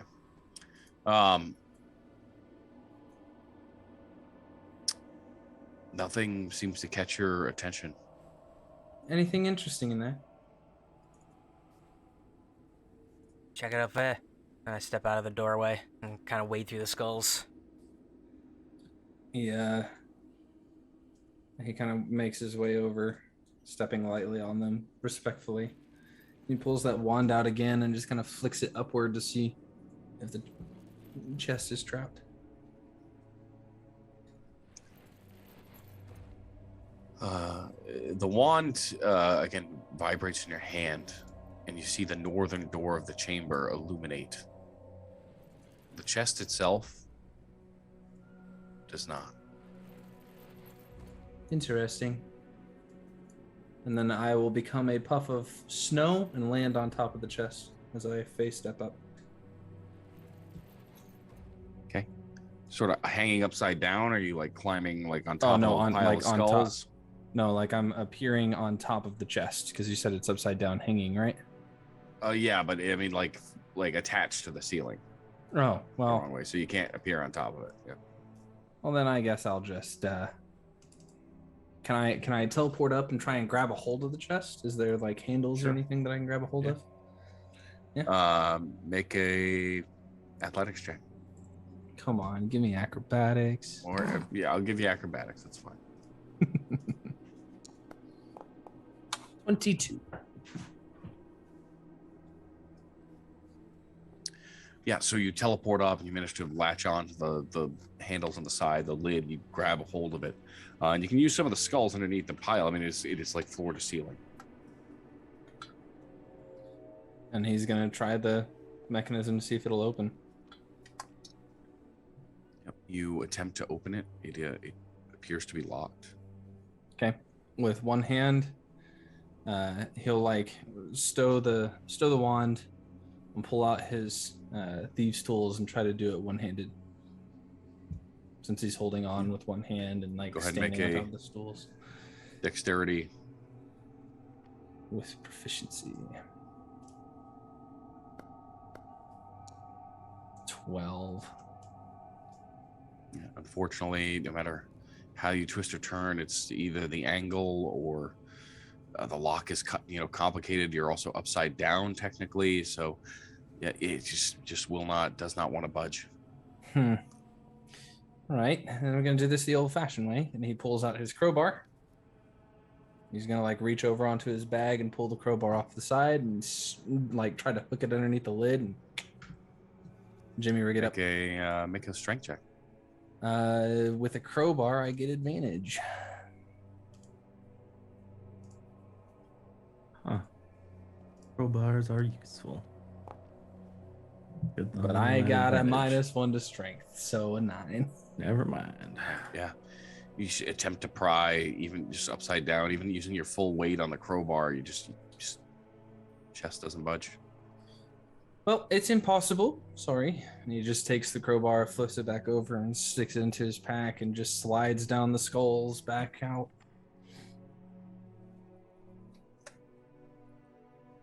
Well, you're just gonna give up like that? Oh, I can't open it. There's a door on the other side, by the way. Unless you marked that and I'm wrong. Is there one over here? No, I did. Yep. Okay, cool. I mean, do we want to go through the room go into the room that is being guarded by hundreds of human skulls? Why, Mr. Ash, when we come through this and you are telling the tale later of the room piled to the ceiling with human skulls, and if the people ask you, Mr. Ash, what lay beyond the room piled high with human skulls? Whatever shall you tell them? I don't know, because I walked away and lived to tell the tale. You were worrying about survival and you walked in here the building willingly. I mean, that That's was true. until I just sat down in front of a statue. Yeah, I will say the skulls are just a little much, even for me. You literally walked, like you fought a bunch of wild men and a massive wolf, and then proceeded to immediately step into the next room, anticipating danger, and then still furthermore, you opened another room immediately after handling and nearly dying to floating fireball skulls, and you tell me you aren't willing to take a risk? You can understand why I'm a little sensitive to skulls. My friends, I believe that this is a job for the great Durango Fortescue. And he wades through the skulls, points the headstock of his mandolin straight up towards the chest, lets off a couple of blasts, and leaps backwards. Oh, that's not the job. There's a door. There's a door.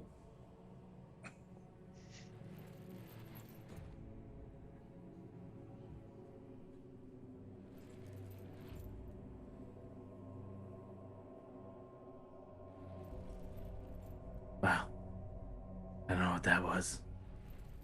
I'm sorry, Durango. Where did you go? I was reading. I was trying to smash open the chest with Eldritch Blast. Oh, okay. Go ahead and make an attack roll.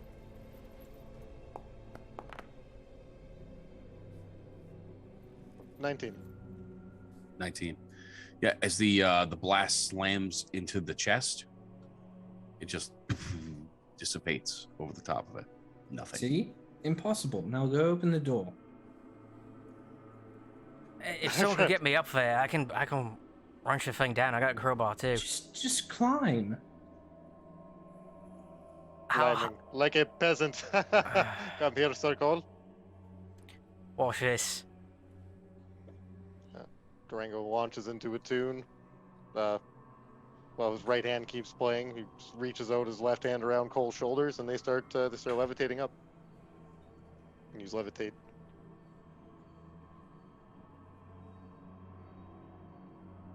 Now that's just You're cheating. muted, sir.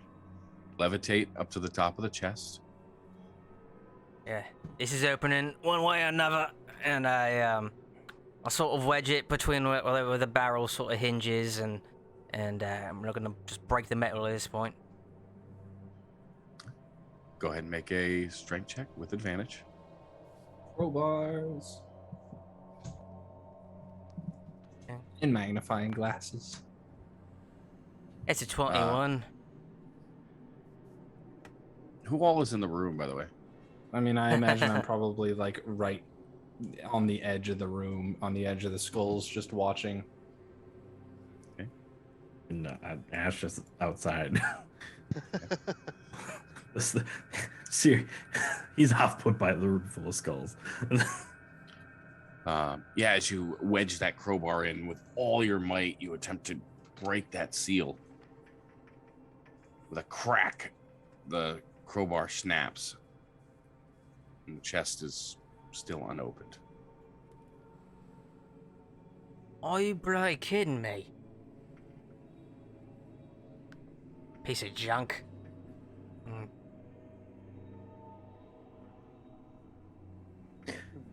Do you have any other tricks up your sleeve, Mr. Cole, or shall we return to the floor? I could hit it harder. But that's about all I got, mate. Has anybody ever considered that maybe, like, this is like just supposed to be a distraction for Tomb Raiders? I mean, it likely is. Again, there's a door on the other side. Do I need to repeat it a fifth time? Mate, what's your door got to do with a chest? I One's don't a door, know, one's but a it might chest. open it. You never know. The mechanism to open the chest may be on the other side of the door. And go check your door. Enzel wade over and open the door in a huff. Or at least try to. Yeah, it takes a few minutes, like 5 or 6 minutes, just to wade through the just piles and piles of skulls that filled the room. And eventually you get over and you find, with a bit of searching and the help of the wand, you find the mechanism to open the door.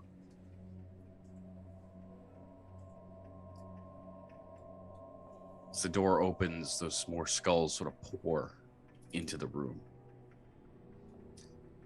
Another 15-foot high room contains the trappings of royalty. Ornate furniture, exquisite rugs, tapestries, decorative statuary. Everywhere you look, hence, are lit candelabras atop small tables.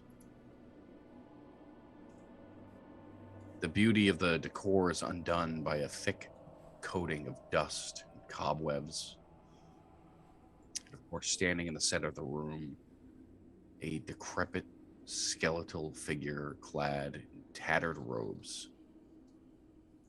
I'm sorry. Come back another time. From the centers of its eyes, these red pinpoints, as it stares back at you. Do I know you? Probably not, though you may know the great Durango Fortescue. My friend, of course he knows the great Durango Fortescue. A skeletal hand reaches up, long bony fingers, and scratches at a skull, and this horrible scratching sound as it does. You can see the skull now has these markings on it where it's been scratched many, many times. I don't recall a Fortescue. Just be honest with me for a moment. Are you gonna kill me if I'm not forthright and stuff? Have you done something that would warrant a quick death? I imagine one of these idiots behind me would say yes, though I don't believe so. Scratches at that skull again. Then I see no need to waste any additional time.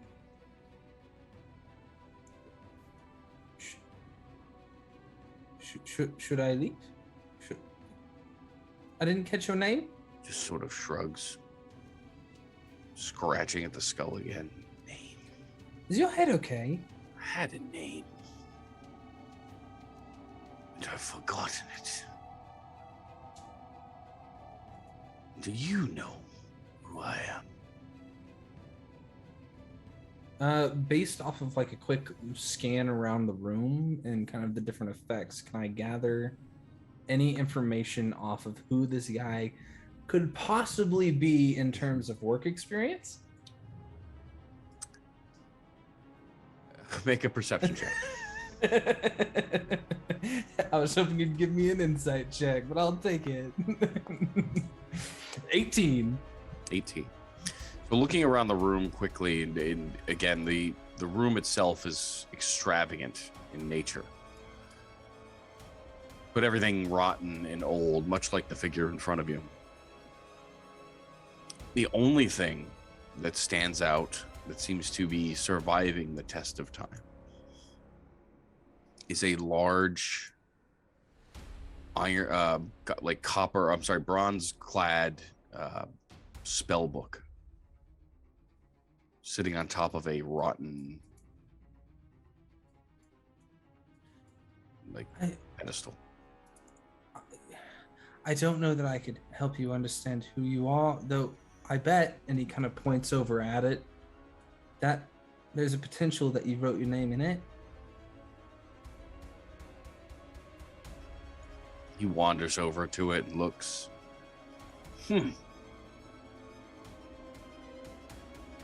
Exenter. Is that me? What? Exenter? Exenter. Extender. Would you like that to be you? I don't know if they've done something that would warrant a quick death. Are you? It was a joke.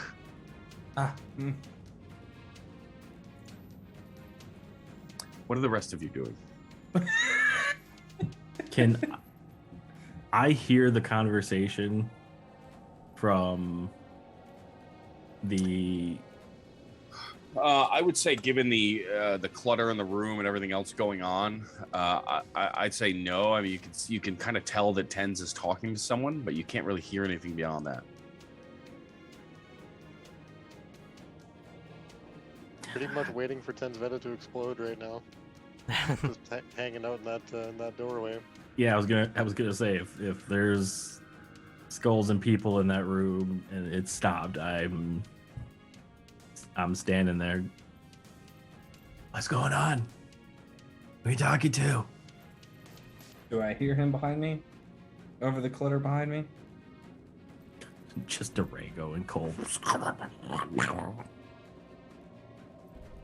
Muted. Make a perception check. Okay. I'd say passive perception 16.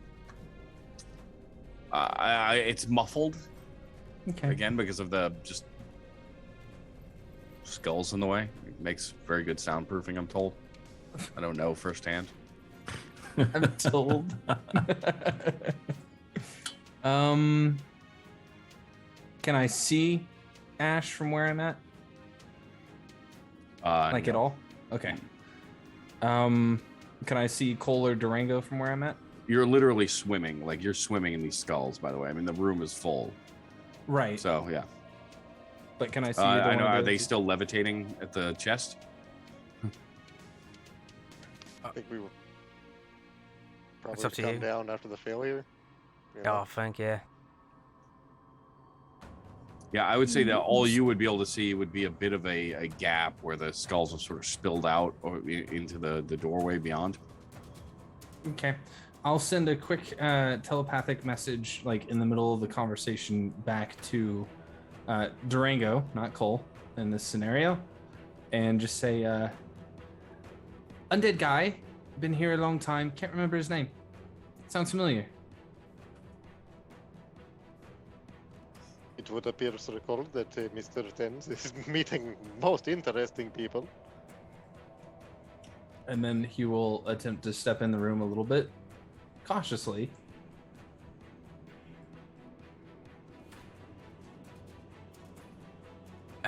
We can't let him in there alone then. Tez, what we tell you about talking to random strangers in ancient temples?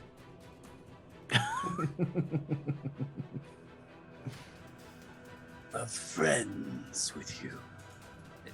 Yes, though I didn't expect him to come with me. Sorry. It's fine. Would you mind if More I the looked? merry.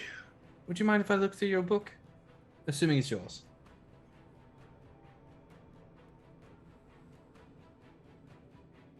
He waves a bony hand over it. Yeah, like very quickly and kind of like gets really close to that edge of the bed and just kind of like scoots past it, trying to stay out of reach, and just,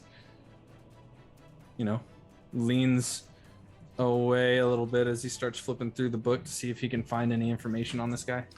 Yeah, inscribed on the spine of this bronze-covered spellbook is the Incans of Alexander.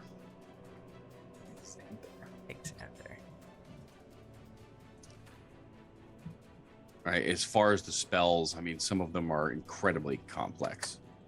Again, far beyond what you're capable of, and you see quite a few in the that are almost terrifying in nature. You sort of shudder as you go through them, right? Well, if this was you, it's definitely very accomplished arcanist. Sounds like me. I wish I knew who that was. Oh, nice place you go here. Hello. And he just sort of wanders around the room. He's like, those bony fingers just like scraping across like furniture, tapping against it. With his back to me, I'm gonna try and slip the book into my into my coat. Oh, he's gonna attack. I knew He's that gonna was gonna fireball out of us, you ass.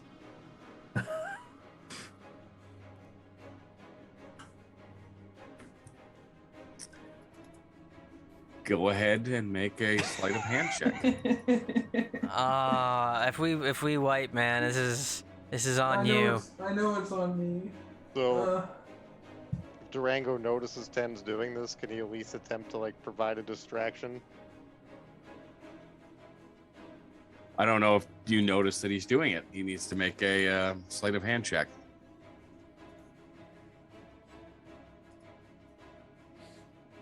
This is such a bad idea. Oh Do I- my do I- god. wow. Oh my God. no! This is where I do that DM thing where I go, "Are you sure you want to do this?"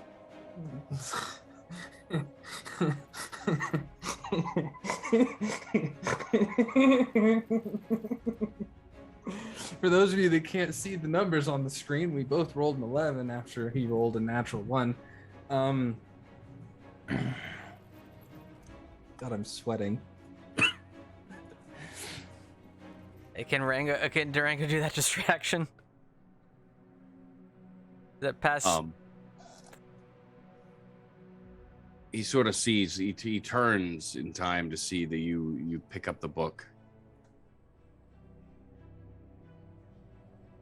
And it looks like you're. It's gorgeous. I like books. I like stories.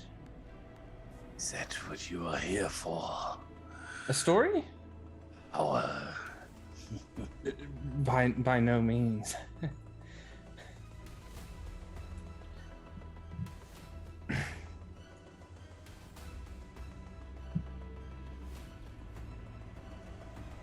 And at this point, he's going to telepathically make sure that Cole and Durango hear him mentally say something to the effect of, I'd like to take this with me, but I don't know that's a good idea. Very rapid shot. You just see Cole going.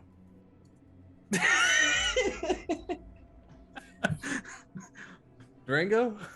Durango is quickly eyeing up the exit. And what of you two? Why have you come?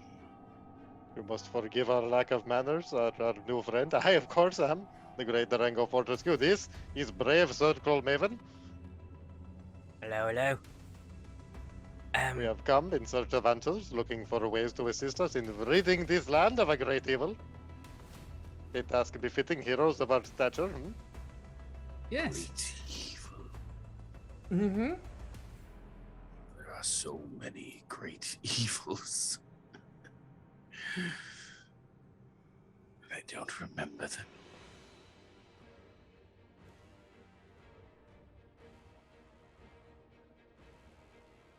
There is a name. It lives on the lips of the people who whispered furtively in the night, echoes across the mountains, through the forest, echoes with the howl of the wolves. It is the name Strahd. You can see it again, just starts scratching at its skull.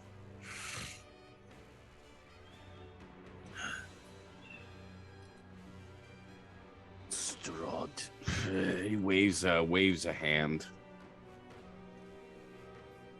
You can see now he just as he does, you notice the incantation quick and fast with those bony fingers as suddenly the book is pulled from you.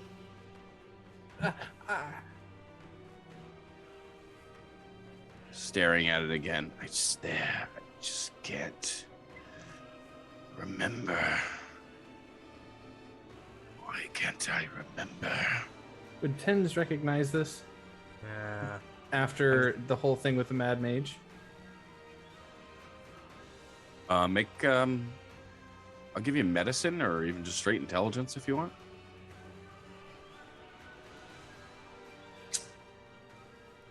Believe it or not, medicine is the better check. 15. With a 15, I'd say it does seem very reminiscent of what was going on with the Mad Mage. That same sort of memory loss, although it's difficult to say if this is a side effect of undeath or, who's to say how long this individual has been here, or if it is a magical nature.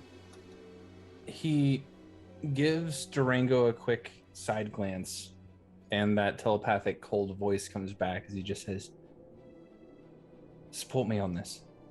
I'm gonna need your help. And he kind of looks at Eggsman, because I can't say the name correctly without saying it wrong.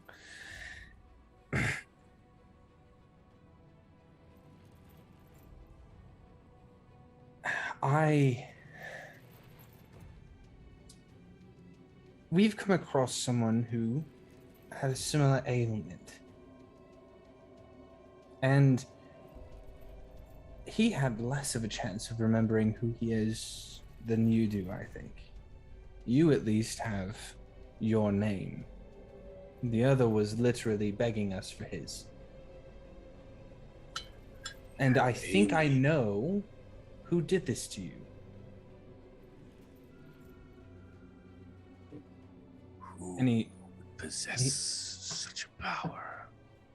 He places his hand on the book, like that he's holding, and just says, this tome is the tome of a great, powerful caster, arcanist, named Xantha. It is in your possession.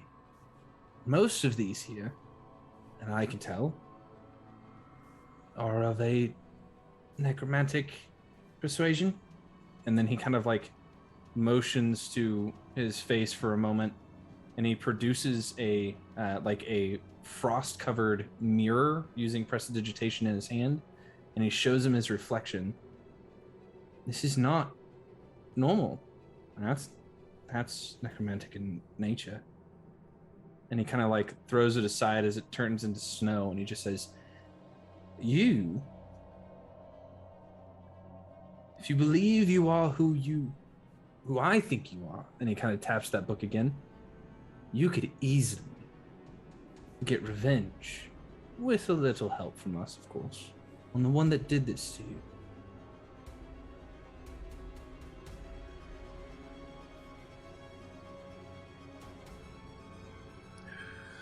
But I can't remember who did this to me. My friend already mentioned his name once. I don't know. I have no interest in revenge. I have no interest in anything. And yet you're interested in who we are and whether or not I was seeking power? Scratches at the skull again.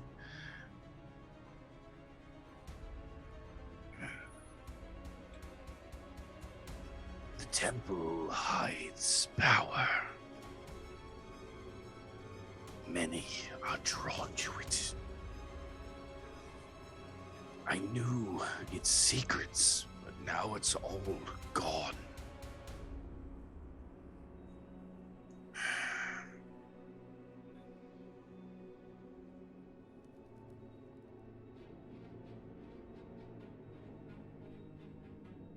Kind Ash looks over at Casimir. They really Just shouldn't be begins going to- through the... He just keeps, he just starts pacing, staring at the book and scratching at the skull. Is there anything else here that has the name Xanther on any of the stuff? Any semblance of, like, remainder of studies of any sort, of any kind of, like, research, anything? I'll take anything. Go ahead and make another perception check or investigation if you want to go that route.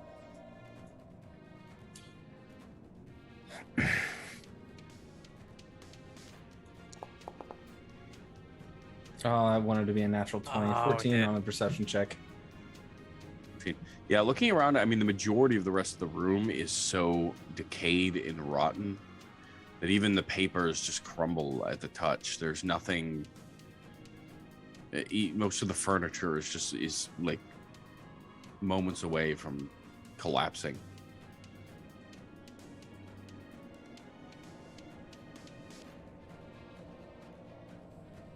Well, we ain't got nothing powerful enough to heal him, unfortunately. If you don't remember where the secrets of this place, you know, you don't remember what they are, do you know where we could find them? Potentially. Find what? You said this place had, house power. It will... We're in a bit in the need of it. Did I? You did.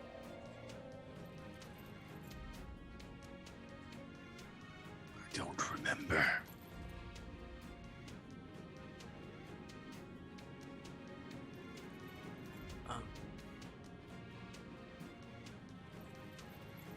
I don't think we could do nothing for him, mates. I don't know.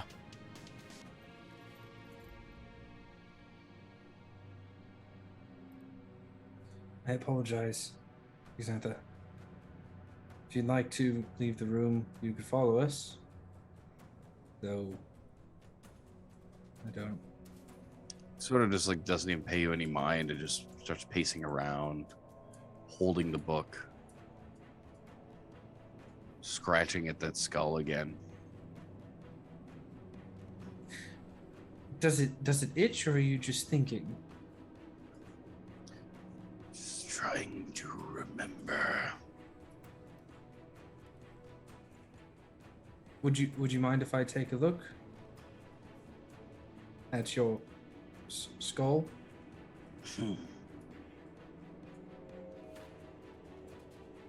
Are you trying to make an investigation? Medicine? What are you trying to do? I just want to see if there's anything, like any markings or anything besides the scratching. Any indication of anything there. I'll give you with your current medicine, I guess there, you're 15.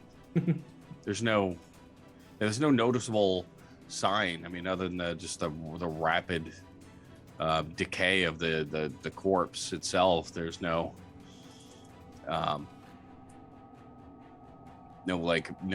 there other than just the scratch marks from his own bony fingers. You have a good evening, sir. And he just kind of coldly, quietly pushes past and will use the second face step. Well, he can't see through the bones, and he'll just start wading through the bones.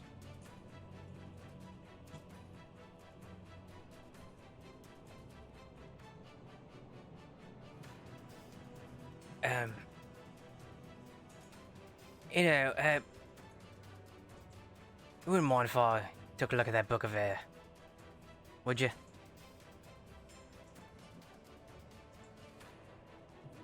What are you looking for? We have a great enemy, and I just want to sort of know if he might have learned anything from you. I know you're having a difficult time remembering.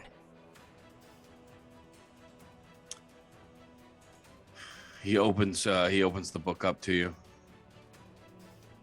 I'm looking for any mention of like a mind wipe spell or any sort of specific incantations for, like, I don't know a heck of a lot about it, but I assume make I an Arcana check. know a little bit. Anything that seems like it might be in Strahd's toolkit. My Arcana's not bad. Oh, it's a 22. 22? Yeah. Yeah. So you start flipping through. You again looking for anything memory based. The first thing you see is an incantation, an incredibly complex one. It looks like it causes instantaneous death. Another for domination, another for essentially releasing what is known affectionately as a finger of death. Followed by disintegrate. All of which doesn't really mean much to you in conceptualizing how to cast the spell, but you know enough to know what the purpose of the spell is. Right, exactly. I know. Nothing regarding memory.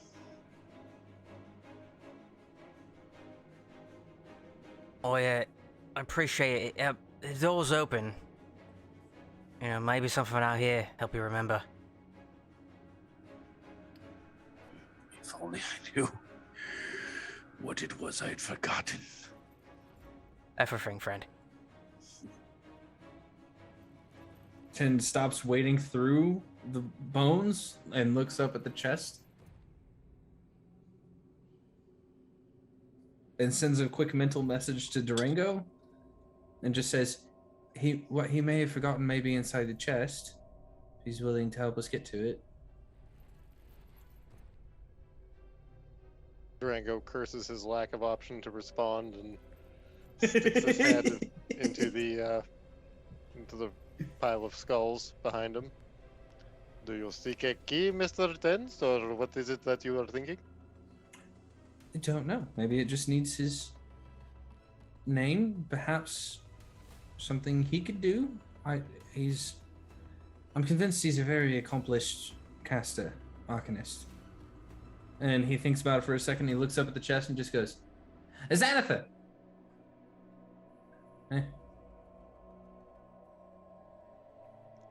Tell me, our new friend, there is a chest on the ceiling just outside of your room. Perhaps this has something to do with the great mystery as to your name? Hmm? Just like chuckles to himself as he scratches his head. You open it, you fall. And then he looks confused again for a second.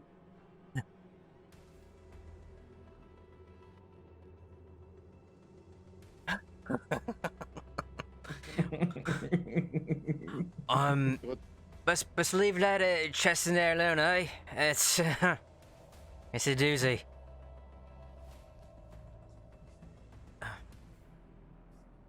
I think we'll leave you to your devices. Yeah. And it just turns.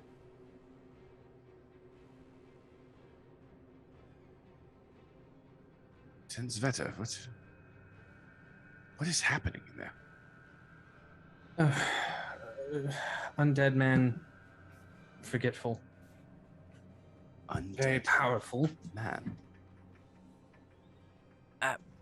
Yeah, it was rather short. No, we think we met a mad mage in the north, and we think his brain was addled by Strahd, and I think this undead one in the other room was as well.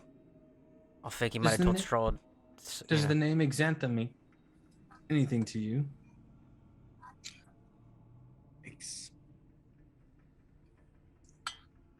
Exantha.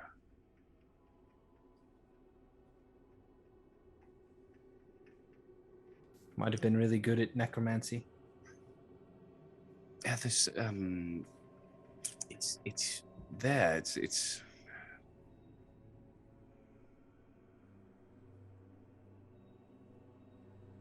no, I'm thinking.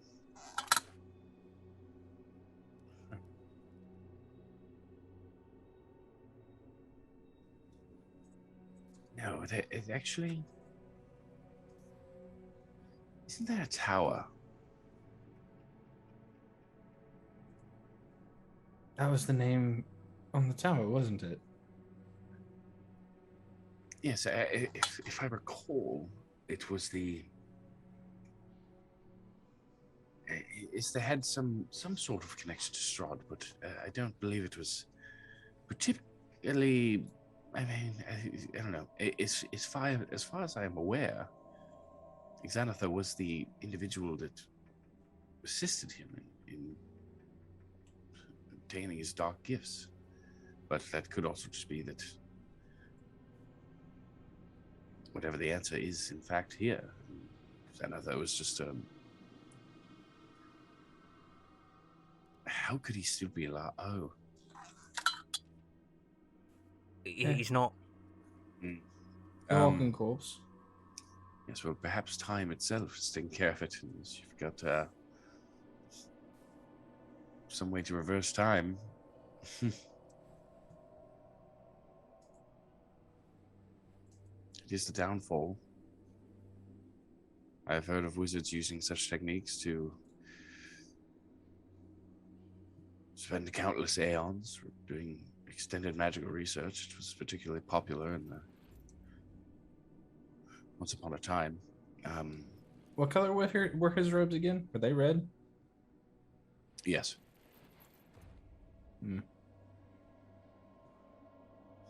So, going through the room full of skulls was not a great idea, because there's a really powerful guy that we think is the person that gave Strahd his powers. But he doesn't remember anything. I think it'd be a great asset if this is what Strahd is doing to people. But then again, or on the flip side of that argument, sense better, he could be deadly. Yes, an even worse foe. Everything is deadly in this land. Yeah, but I don't even expect to leave this temple alive. That book was all full of sorts of nasties there. You know, Yes, I'd rather die some other way. You know, than just being exploded. I mean, if it doesn't seem like he's going anywhere, and it doesn't seem like he has any information on how to defeat Strahd. It's the whole thing, though, is that he does. I just don't know how to I'm an idiot. I could have read his thoughts. Still in there, mate. You can just swim through the skulls again. I don't think it's worth it ultimately. Let's just move on. He's not. If his brain is as addled as the other one was, it's not a use. There's no use. Yeah, but I don't know if there's nothing there. There's still plenty more of this temple to dig He's through. He's arguably worse off than the one up north. Yes, unfortunately, my particular talents lie outside of restoration. So, Onward then. Well, back, and then we can head down that staircase we struck back up. Seems now like we've well, kind of... I don't believe we're going back the way we came. At least not walking. Well, we had 2 sets of staircases that we could potentially try. I haven't checked this closet yet. No, Would you like me to check I'm the not certain closet? if you noticed, but this seems to have, and he like puts a foot out, like, and just even more of the marble crumbles. I mean, Seen its last day. there's been a lot of secret doors around here. Perhaps there's one beyond this closet. He just kind of opens up the doors over here where there is no wall. And he's just going to start like patting the wall, trying to see if there's any secret entrances. Make an investigation check.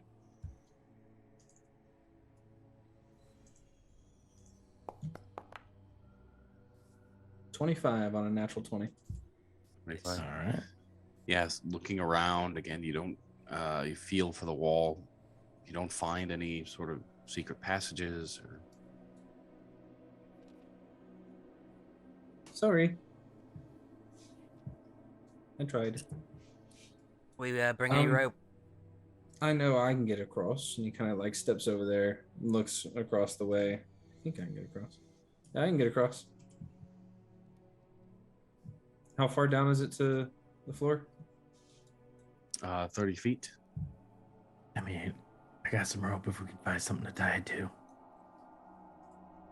I think, funnily enough, I still have a couple of stakes from whenever we thought the stakes would help us kill Strahd. Oh, and Yeah. I have pythons still. And a hammer. All right, well, anchor it down. Let's get down there, I guess. He There you go. hands the python and hammer over to Cole. This looks alrighty, and I just find sort of fissure between the stone tile and drive it in.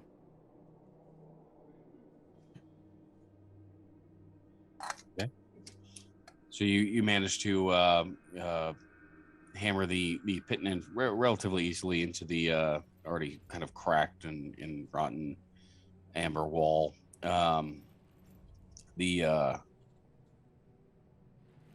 You tug on it, you hold it, weight seems to hold, 30-foot drop. Tie the rope to the other end, seems secure.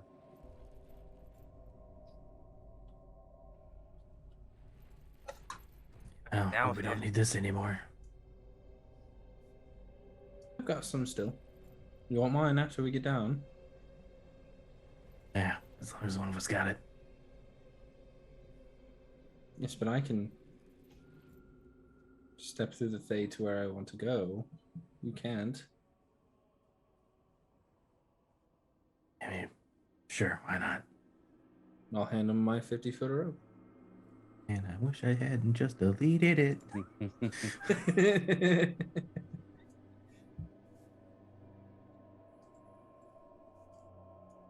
Then Tens will just start climbing down, keeping Down an the eye rope out. we go.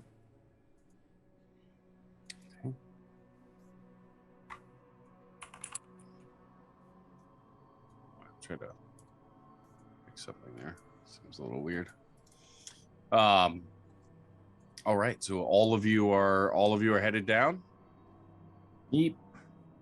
Yeah. New So map. one by one, you climb your way down to the main temple. That wasn't even the main temple. No, we were just like the perimeter. The upper perimeter of the thing. God damn And it. as your feet hit the stone in the last drop, you hear it echo kind of across the chamber. 4 black marble columns support the vaulted ceilings of this temple. Looking up at the entryway that you came in through, up that long staircase, and that massive statue. Sitting at the north end, it stands 40 feet tall, a cowled figure in flowing robes. The statue's stony hands outstretched as if in the midst of casting a spell, similar to all the other statues you've seen.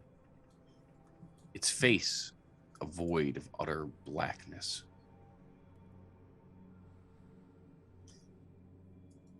The ominous statue itself stands between 2 black marble balconies, well, one that you just climbed down from that is kind of crumbled now, collapsed in the weight of both Durango and Cole attempting to make their way across.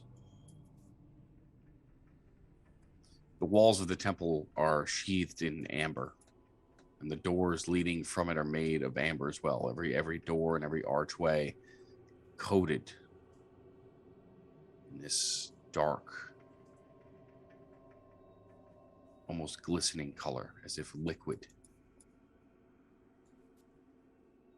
Some of us can't see in the dark. Anybody got some light? I got a torch around here somewhere. Casimir, you. Oh wait, so do I. Never mind. Oh, well, hold on. Do you, instead of smoking up the place, Casimir, I remember studying with you. You could do a simple arcane light on things. He has the light spell, Yep. Go ahead. Oh, yeah, of course. and he'll touch Ash's bracer or something and give it a dull color that lights up. And as you do, the room illuminates around you, Ash. You see the foot of that statue.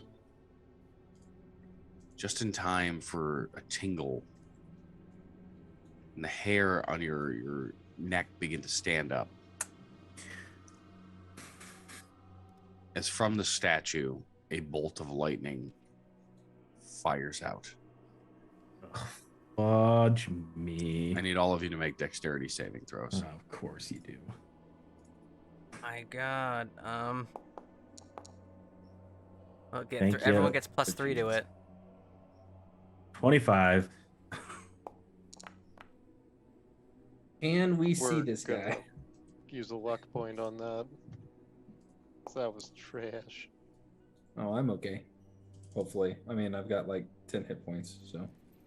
Yeah, that was a 14. I'm just. Oh, there you go. Much better. 18 and a 25 for Tins and Casimir. 14 for Cole. Might just be like a 9th level lightning bolt. Oh, +3. Yeah. 26. My bad. 28 for Tins.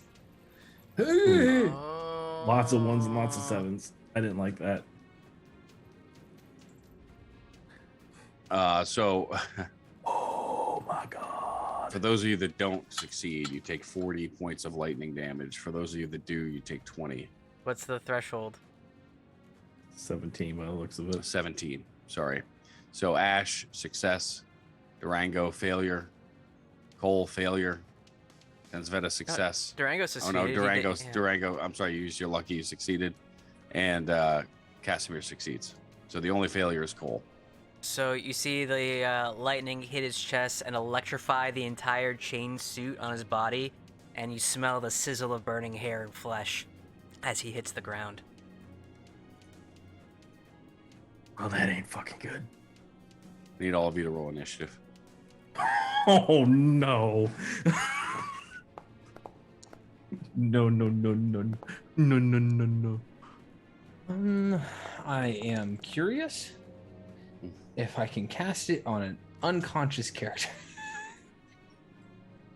Fuck me sideways, Well, an y'all. unconscious character can't consent, so. Mm-hmm. That's true. Consent is key, folks. I have to get like the T diagram out for you. Explain how that works. No.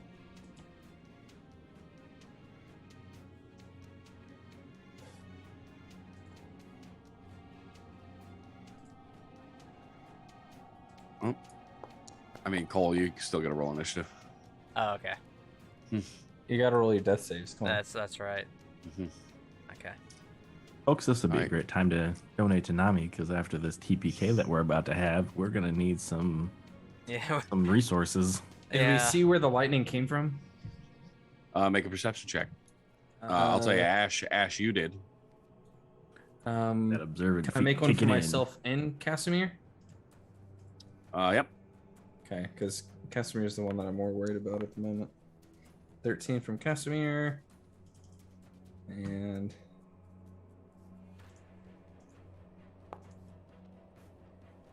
$16 from Tens. All right. Tens, I will say that you did notice. You noticed that the both you and Ash noticed that the lightning came from that black void that seems to be the face of this statue. Okay. But Casimir doesn't know. I mean, what he doesn't know won't hurt him, right? I don't know what's going on, and clearly something hurt me, so. All right. Well, it's Casimir's turn.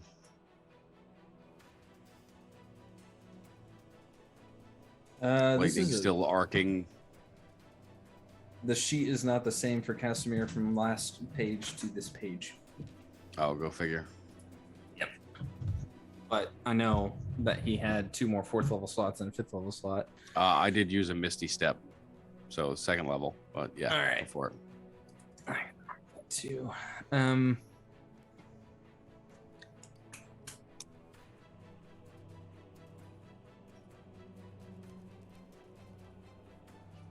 Well, we just knocked out one of our big hitters. So he's going to tell Ash to charge and hold polymorph to turn him into a mammoth again.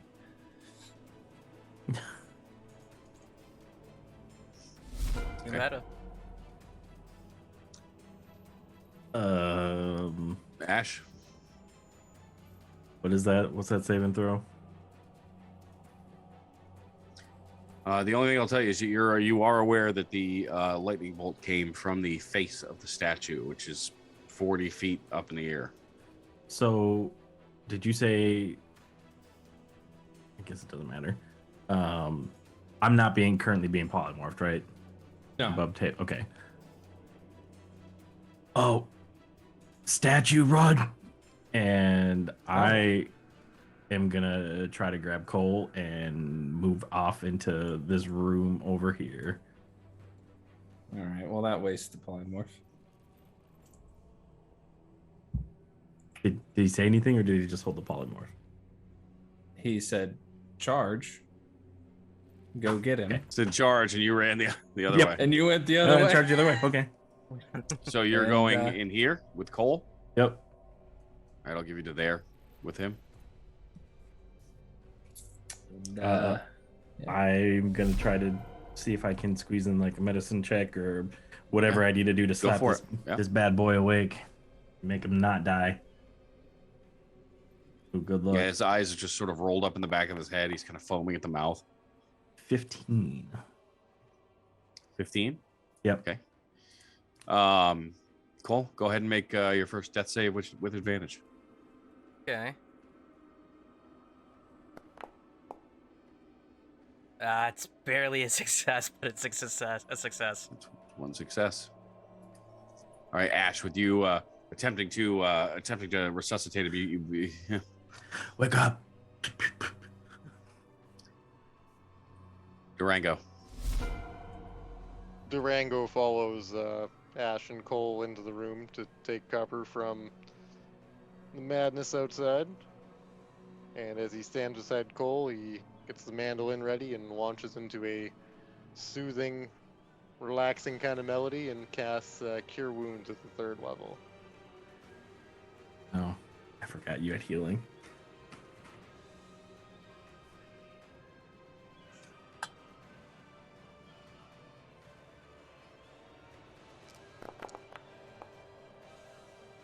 +4. Good goddamn. 29 points, yeah. Bolt suddenly you jolt back to life, gasping for air. And then you feel great as Durango's soothing music just almost completely revives you. The fog rising off of his smoking clothing makes for a very nice stage effect too. You are awed. It's my turn. Told you, Fortescue is fine as fricassee. Ow. Gotta be quicker.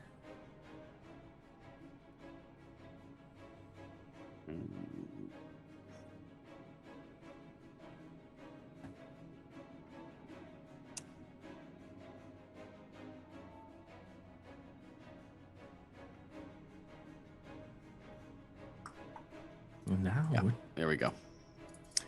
So again, now I need, well, actually, I need Casimir to make a charisma saving throw.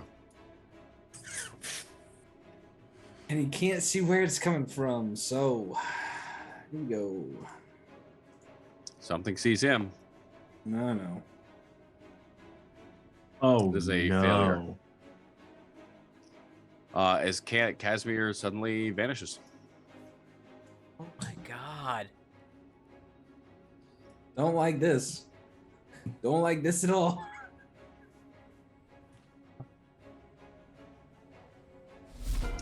Tense.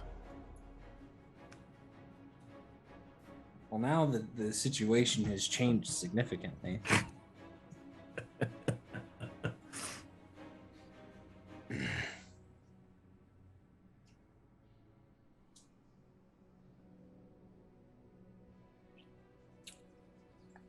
Oh yeah, Casimir's originally from this plane. Okay. This is his home. Yeah. Okay. Metag- I was very scared for a second. Metagaming Pigeon, he's coming back. Don't worry about it. But yeah. Does it? Okay. So based off of the perception check, is there something? Is it just is with him disappearing like that? Was there an incantation that was done, or is the statue just fucking with us? You can't tell, especially with Casimir vanishing. You didn't see anything. You just know that the lightning came from the head.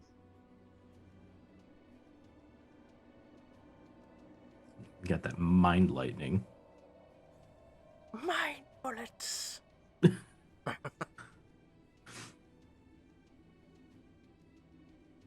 It's coming from the head. So I think As you against what he wants to do.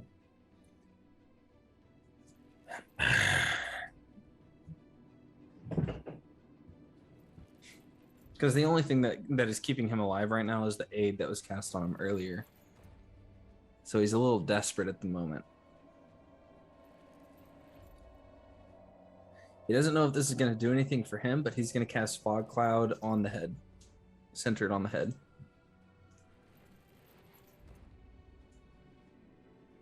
Boop. And then he's going to run the fucking side. So he just he pulls out one of his marbles that he has. There's like a little bit of a swirl to it as he just wax and he just tosses it up before it shatters into this big swirling massive fog. Strahd don't come, Strahd don't come, Strahd don't come. As he just runs into the other room. And that's his turn. And Casimir, does he get a save at the end of his turn?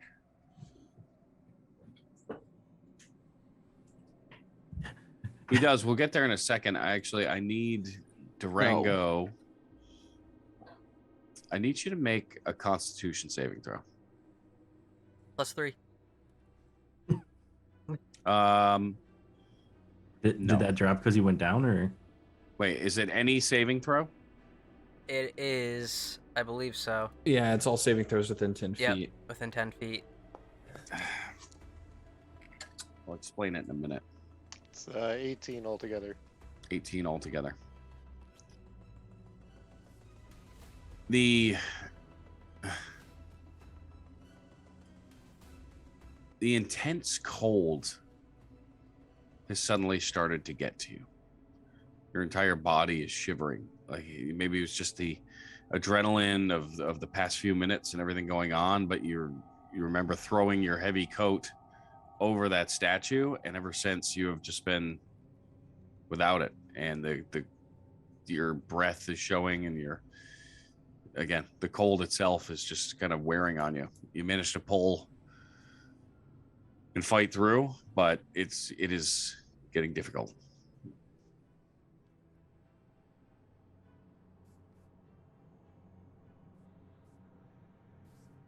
Casimir, go ahead and make a saving throw.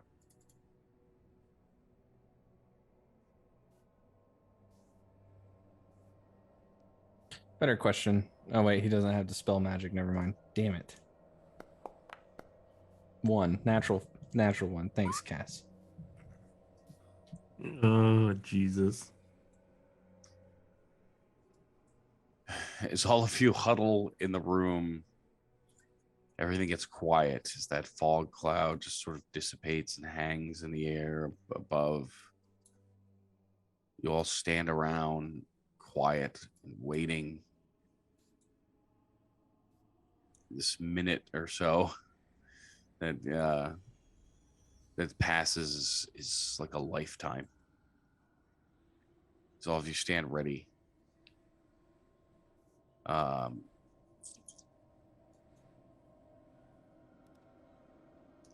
Tensveta, you feel something. Like a tingle, something you felt it before. Like just an itch in the back of your mind. I need you to make a wisdom saving throw. Is it a charm effect? No, Is it putting me to sleep? it is not. Above table, I'm sure that it's a very, very nice scry spell. 17. Scrying him. 17. You succeed. You just again, it feels like as if someone is trying to detect your thoughts. And suddenly, outside the room, Casimir reappears. Confused, he looks around for a second. And as he does so, Run! Cole, you feel something else. And Durango, you see it. As a small piece of wood floats up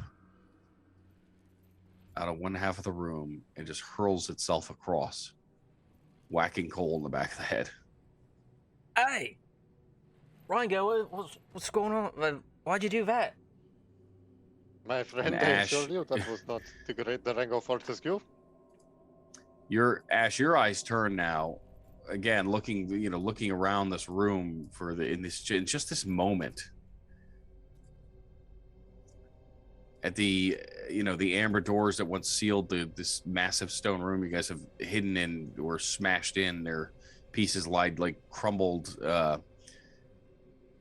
and crushed amid broken bones, armor, and weapons. This 30-foot room, 10-foot square hole in the northwest corner of the ceiling. Looks like,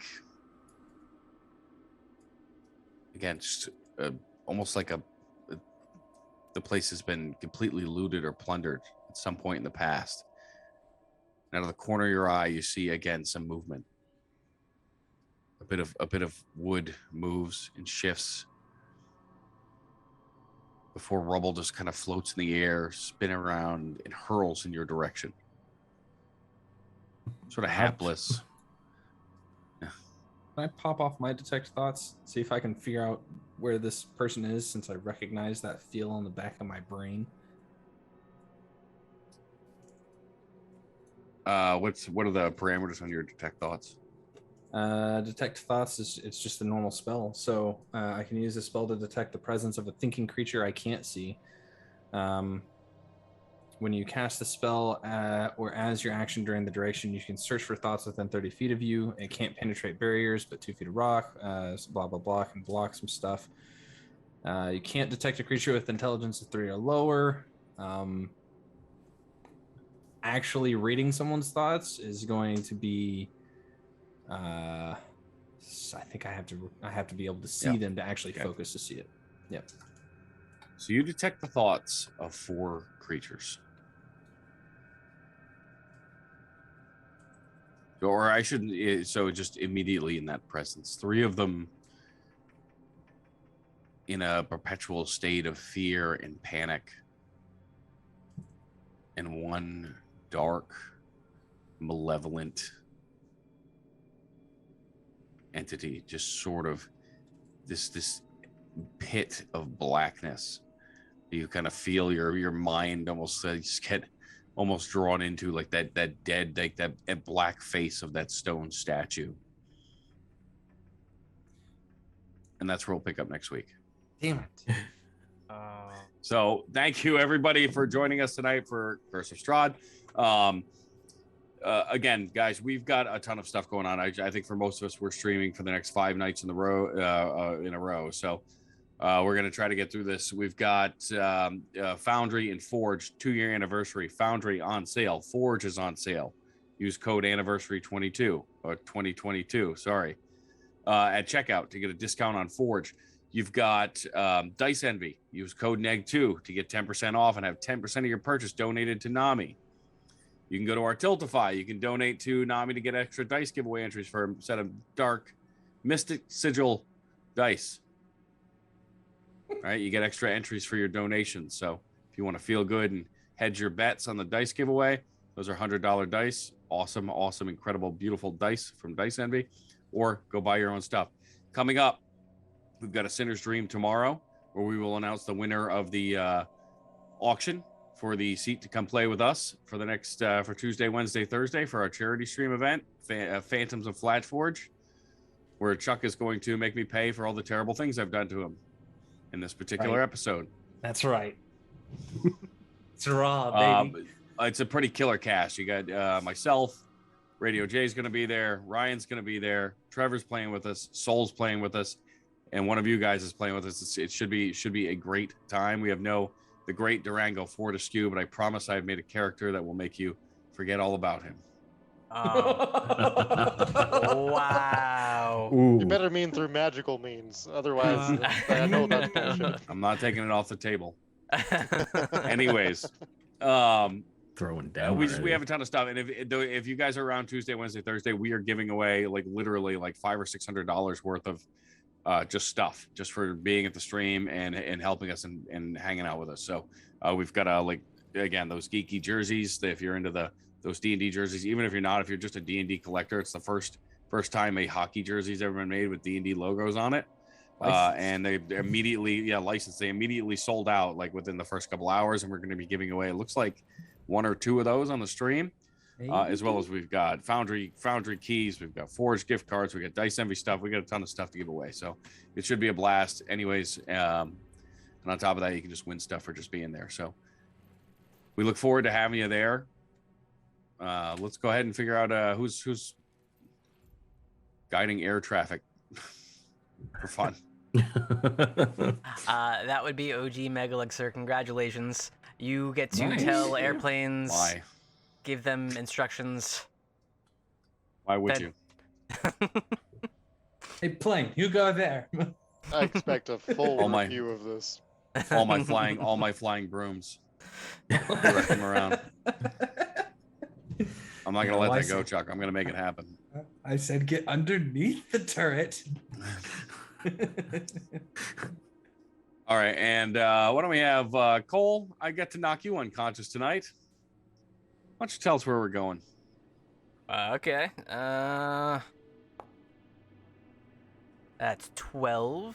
Let's go to the appropriate page here. But seriously, guys, I can't. It's gonna be a lot of streaming this week, but it should be a lot of fun. I can't wait to see what you came up I'm with. already Jack. tired. You're already yawning. I'm already tired. I know. I'll bring the coffee.